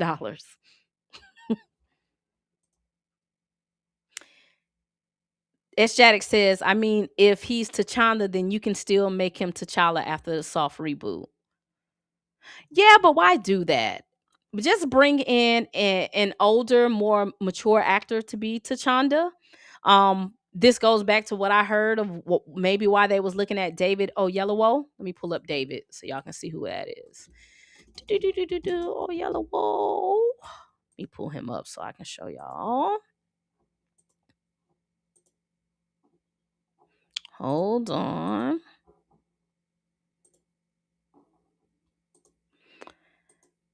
Because I heard, and this was during, pre-production and they're looking at cast. I heard Damson, John Boyega, and David Oyelowo. And let me show y'all him. Let me pull up old David here. If we're gonna do T'Challa, and it makes sense when I heard that they were looking at David Oyelowo, because I'm like, why would they be looking at him for T'Challa. David looks very mature for T'Challa. David is almost 50 years old. So when I heard that David was in the mix after they allegedly talked to Damson and John Boyega, I was like, why are they looking at David Oyelowo for T'Challa? And then when the concept art came out and it said T'Chanda, it made sense. If we're going to do a variant and it's going to be T'Chanda, you are looking at somebody like David Oyelowo, someone who looks a little mature. He's almost 50 years old. So if we're going to go with T'Chanda, do him. After Secret Wars, let him go back wherever the hell he came from. And then if we want to do a reset, you can let Damson, Aldous Hodge, or whoever come in and be T'Challa. But I don't think Damson should be T'Chanda and then we reset and then he's T'Challa. Nah, that's a lot going on. That's a lot going on. Lawrence said, I've never seen a pic of Michael B. Jordan and Damson together and they be in the same rooms. They both dated Lori Harvey. That's why you're not gonna see no pictures together. They had the same woman.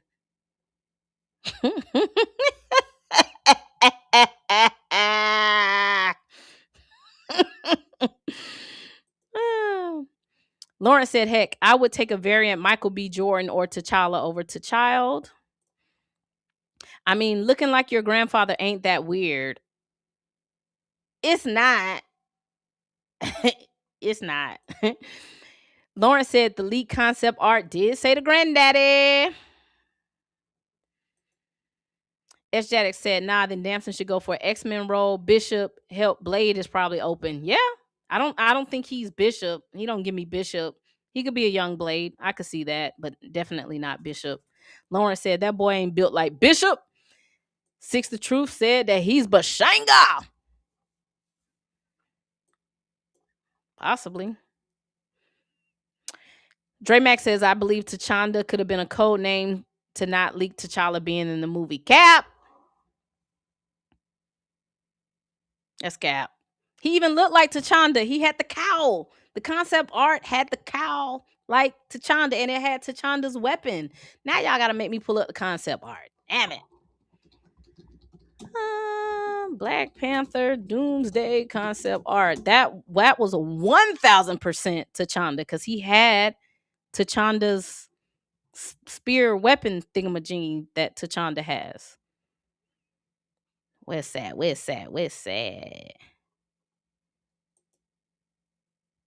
Let's see if I go find it.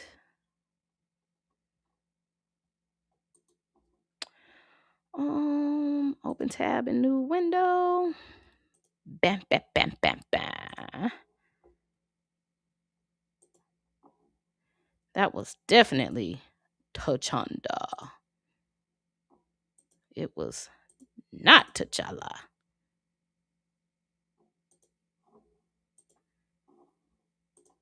Hold on, I'm pulling it up here, guys. Pow, pow, pow, pow, pow.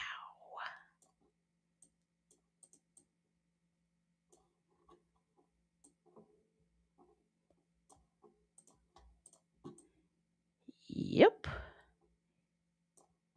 He got the cowl, just like the concept. Nah, man, that's not T'Challa.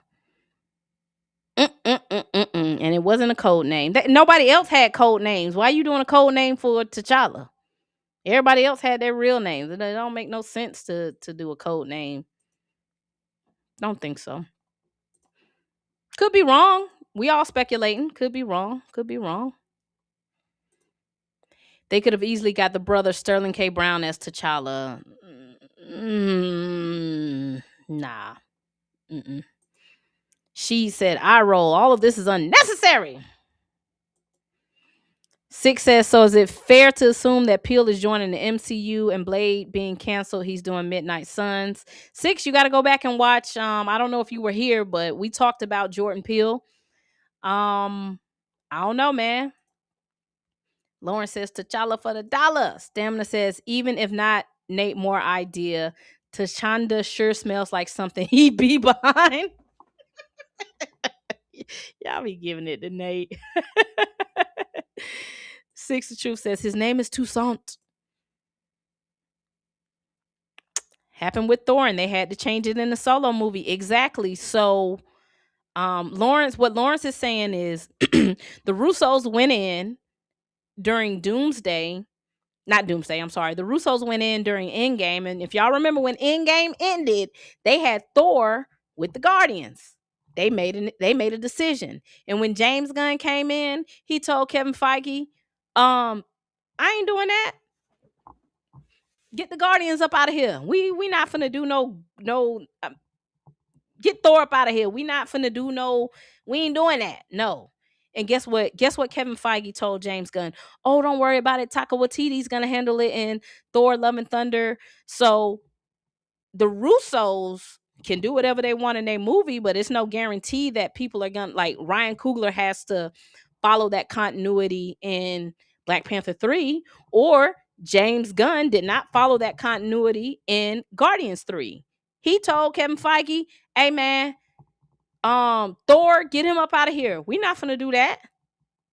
So Cornelia says, sup Tina, watching my Packers blow out the Browns. I'll watch the replay. Also, Marvel Studios is recasting T'Challa, so y'all can just chill. Lauren said a lot of black women went both Black Panthers. People will chill when it's proven. Natique says, I'm rooting for Shuri. S. Jaddick says Coogler wants to honor his friend Bozeman. Y'all gonna argue. S. Jaddick says, well, Wakanda forever was lady-centric, so the fact it has a high female demo doesn't shock me. Still made $400 less than when the lead was a man. That's true. I'm not gonna deny that that's not true, but I think it's even impressive that the lead is gone and it still almost made $900 million. That's crazy. When has that ever happened? That's yeah. People don't give Wakanda Forever a lot of credit, man. Stamina says, "Oh, Yellow can be T'Chanda, authentic African elder energy." Yeah. S. Jaddick says Sterling was in BP1. Yep, he was. He was Killmonger's dad. Yep. S. Jaddick says that is not how Chanda dresses in the comics. T'Challa has costumes in the 90s. Dramax says T'Challa damn near wore the cowl throughout that 98 run. Y'all said T'Challa also had the cape and the cowl in the animated show. Okay, we'll give that. Okay, I'll give y'all that. I just don't see why, if it was T'Challa, just name it. Listen, let me tell y'all. Never mind. It just don't make sense. All of the other things were labeled perfectly fine, and we just gonna do T'Chanda just to be a secret for T'Challa. That don't make sense. It doesn't make sense because it never was supposed to be public. I think this was an accidental leak. You know what I mean?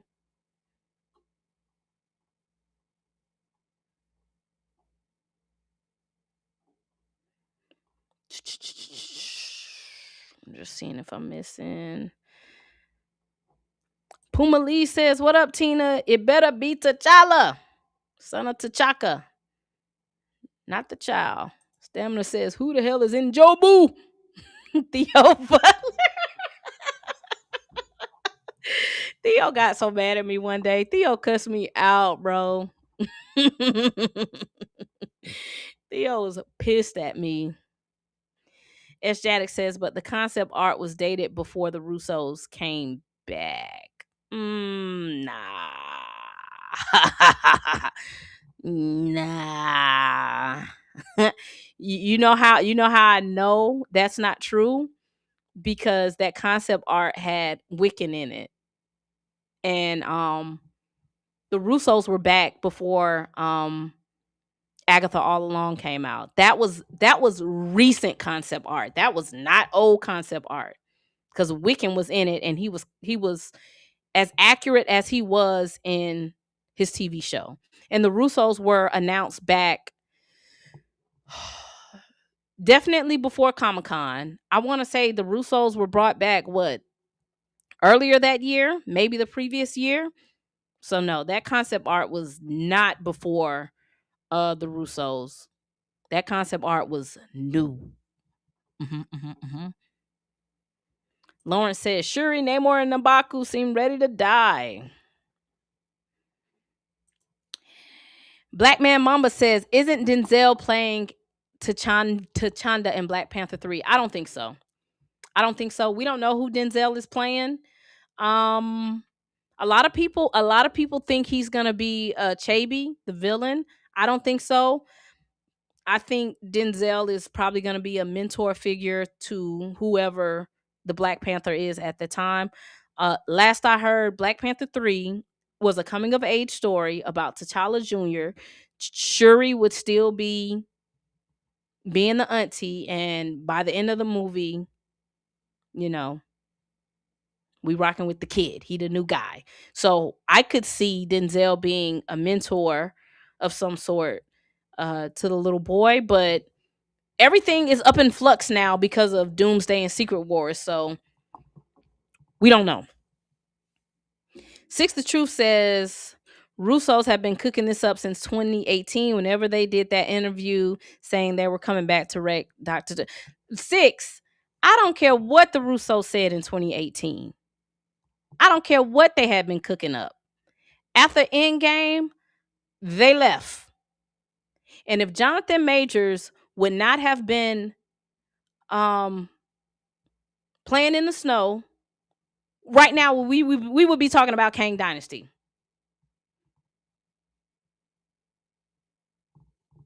The Russos would not be back. We would be talking about Kang Dynasty and Secret Wars. I don't care what they said in 2018, because in 2018, the Russos was given the boot. RDJ was given the boot. Scarjo had one more film and she got up out of there. All that happened back then is irrelevant to what's going on right now. They just got the Russos back. The Russos was not coming back. That's the reality of it. I don't care what thoughts and visions they had in 2018. If Jonathan Majors does not pick that young woman up and put her in that car, we are talking about Kang Dynasty right now and not Doomsday. That's just the reality of it. That's it. All of this, when that guilty verdict came down for Jonathan Majors, they went crawling, begging, and pleading back to RDJ and the Russos. Please, we don't know what we gonna do. They didn't care about the Russos. Marvel thought they were bigger than the Russos. Marvel thought they were bigger than RDJ. They thought their brand was so big that nothing could stop them. They did not care about the Russos. That's the reality of it, and that's business. Everybody was getting too expensive, and they were trying to, move on. That's the reality. I don't think RDJ ever wanted to leave. If we keeping it a buck, I've been following this so long. If you go and look hard enough, RDJ didn't want to go. I just think he was just becoming too expensive, and they like, hey, bro, we gotta, it's it. Got to go. Russos, no, we not finna be paying y'all all this money. Why? They probably was like, Russos, why we finna give y'all $20 million to keep making movies when we can go get all of these other young directors, which they did, and pay them a fraction of what they were giving the Russos, because Marvel thought their brand was so big they could bring anybody in and it would be successful. And if we keeping it a buck, during phase 3, they were able to do that. They bought in Ryan Coogler, hit a Billy. They bought in Taika Waititi, successful. They bought in um whoever directed Captain Marvel, Billy. They was like, our brand is so big, we can bring anybody in and we gonna make bread. They didn't care about keeping the Russos. They were getting too expensive. I can only imagine what this budget is. Six the Truth. Six the Truth said that's cap. If it was about money, then they wouldn't have given them $100 million for 2 movies. They're forced to do it. They are now, Marvel is now on their back foot. They're not giving them $100 million because they want to. They feel like they have no choice. Now you got to pay the money. Now you got to pay it. You have to pay it now.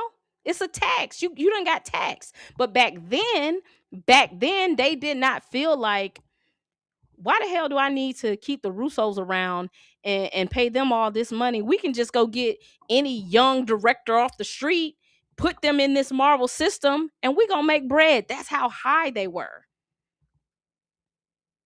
That's it. That's trust me, Six. That's it. Now they have to spend the money. They have no choice now but to spend the money. And you better believe the Russos wasn't their first option. They had to go begging and pleading to the Russos. They went through so many directors before they decided to go back to them because they don't want to pay people. This is the reality of the business. I don't want to have to give y'all $100 million, but it's worth doing it now. I got to break the bread now because we need y'all. Please. You ever did something wrong to your ex-girlfriend, to your girlfriend, and you got to go back pleading, please, I'll do anything. That's how they went pleading back to the Russos and RDJ. And if I'm the Russos, I ain't got to come back, but now the ball in my court. Y'all want me back? Hey man, we need.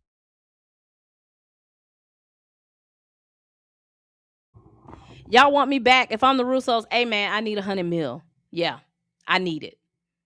And they have the resume to back it up to request that. But back then, after they done Endgame, y'all can go on about y'all business. We can bring anybody in here to make movies. Because that's what they had been doing. They was bringing people in and making money. They ain't doing that no more. So now you got to spend the money. All right. I think that's it, y'all. Good stream. Good stream. We'll be back next Saturday. We'll be back. Y'all go to the doctor. It's the first of the year. Get your checkups. Go to the dentist. Go to the eye doctor. Go to your primary care physician. Take care of yourself. If you're 30 plus, keep your stress level down. You know what I'm saying? Let's look at these last comments. Six the Truth says, after these movies drop, you'll hear of all the secrets and about the whole production. Y'all will see this stuff is calculated, just sped up and altered. I agree.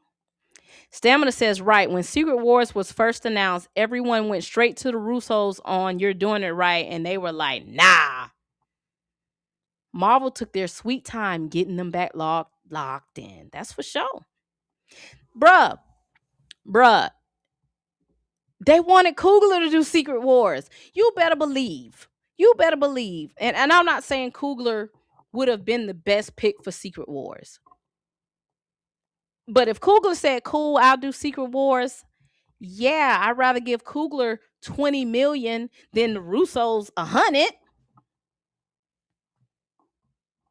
If Coogler would have said yes, Coogler would be directing Secret Wars, and Destin Daniel Cretton would have been doing Kang Dynasty if Jonathan Majors doesn't get in trouble. We're in a whole different timeline if Jonathan Majors does not pick that young lady up and put her back in that car.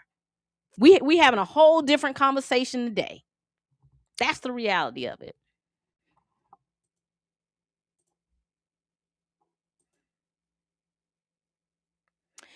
Just the Man says, I thought Marvel was already looking into changing Kang before he got caught up. Cap.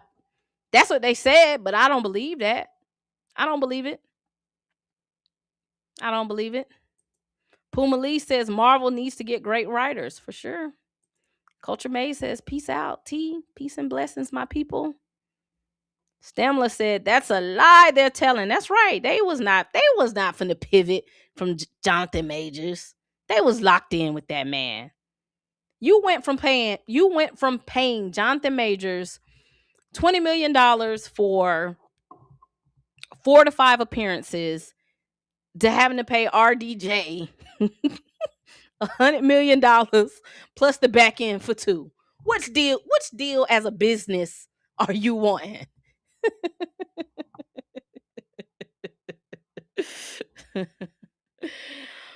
Oh man. Good talking to y'all, man. Y'all, thanks for supporting me. Thanks for always coming in and chatting with me. Hopefully we can be back in next Saturday. I'm gonna try to do it a lot earlier. We're not gonna do it so late on Saturdays because I know people go to the movies. But I appreciate y'all, and y'all got any final thoughts before we get up out of here? Natique says, I wish they would give me $20 million and all I had to do was come up with concepts for any and every possible movie. That's right. That's right. We could have done it. All right, y'all. Peace out. If you like movies and have time to spare, you need to follow Tina LockLair. Lock. You need to follow Tina LockLair.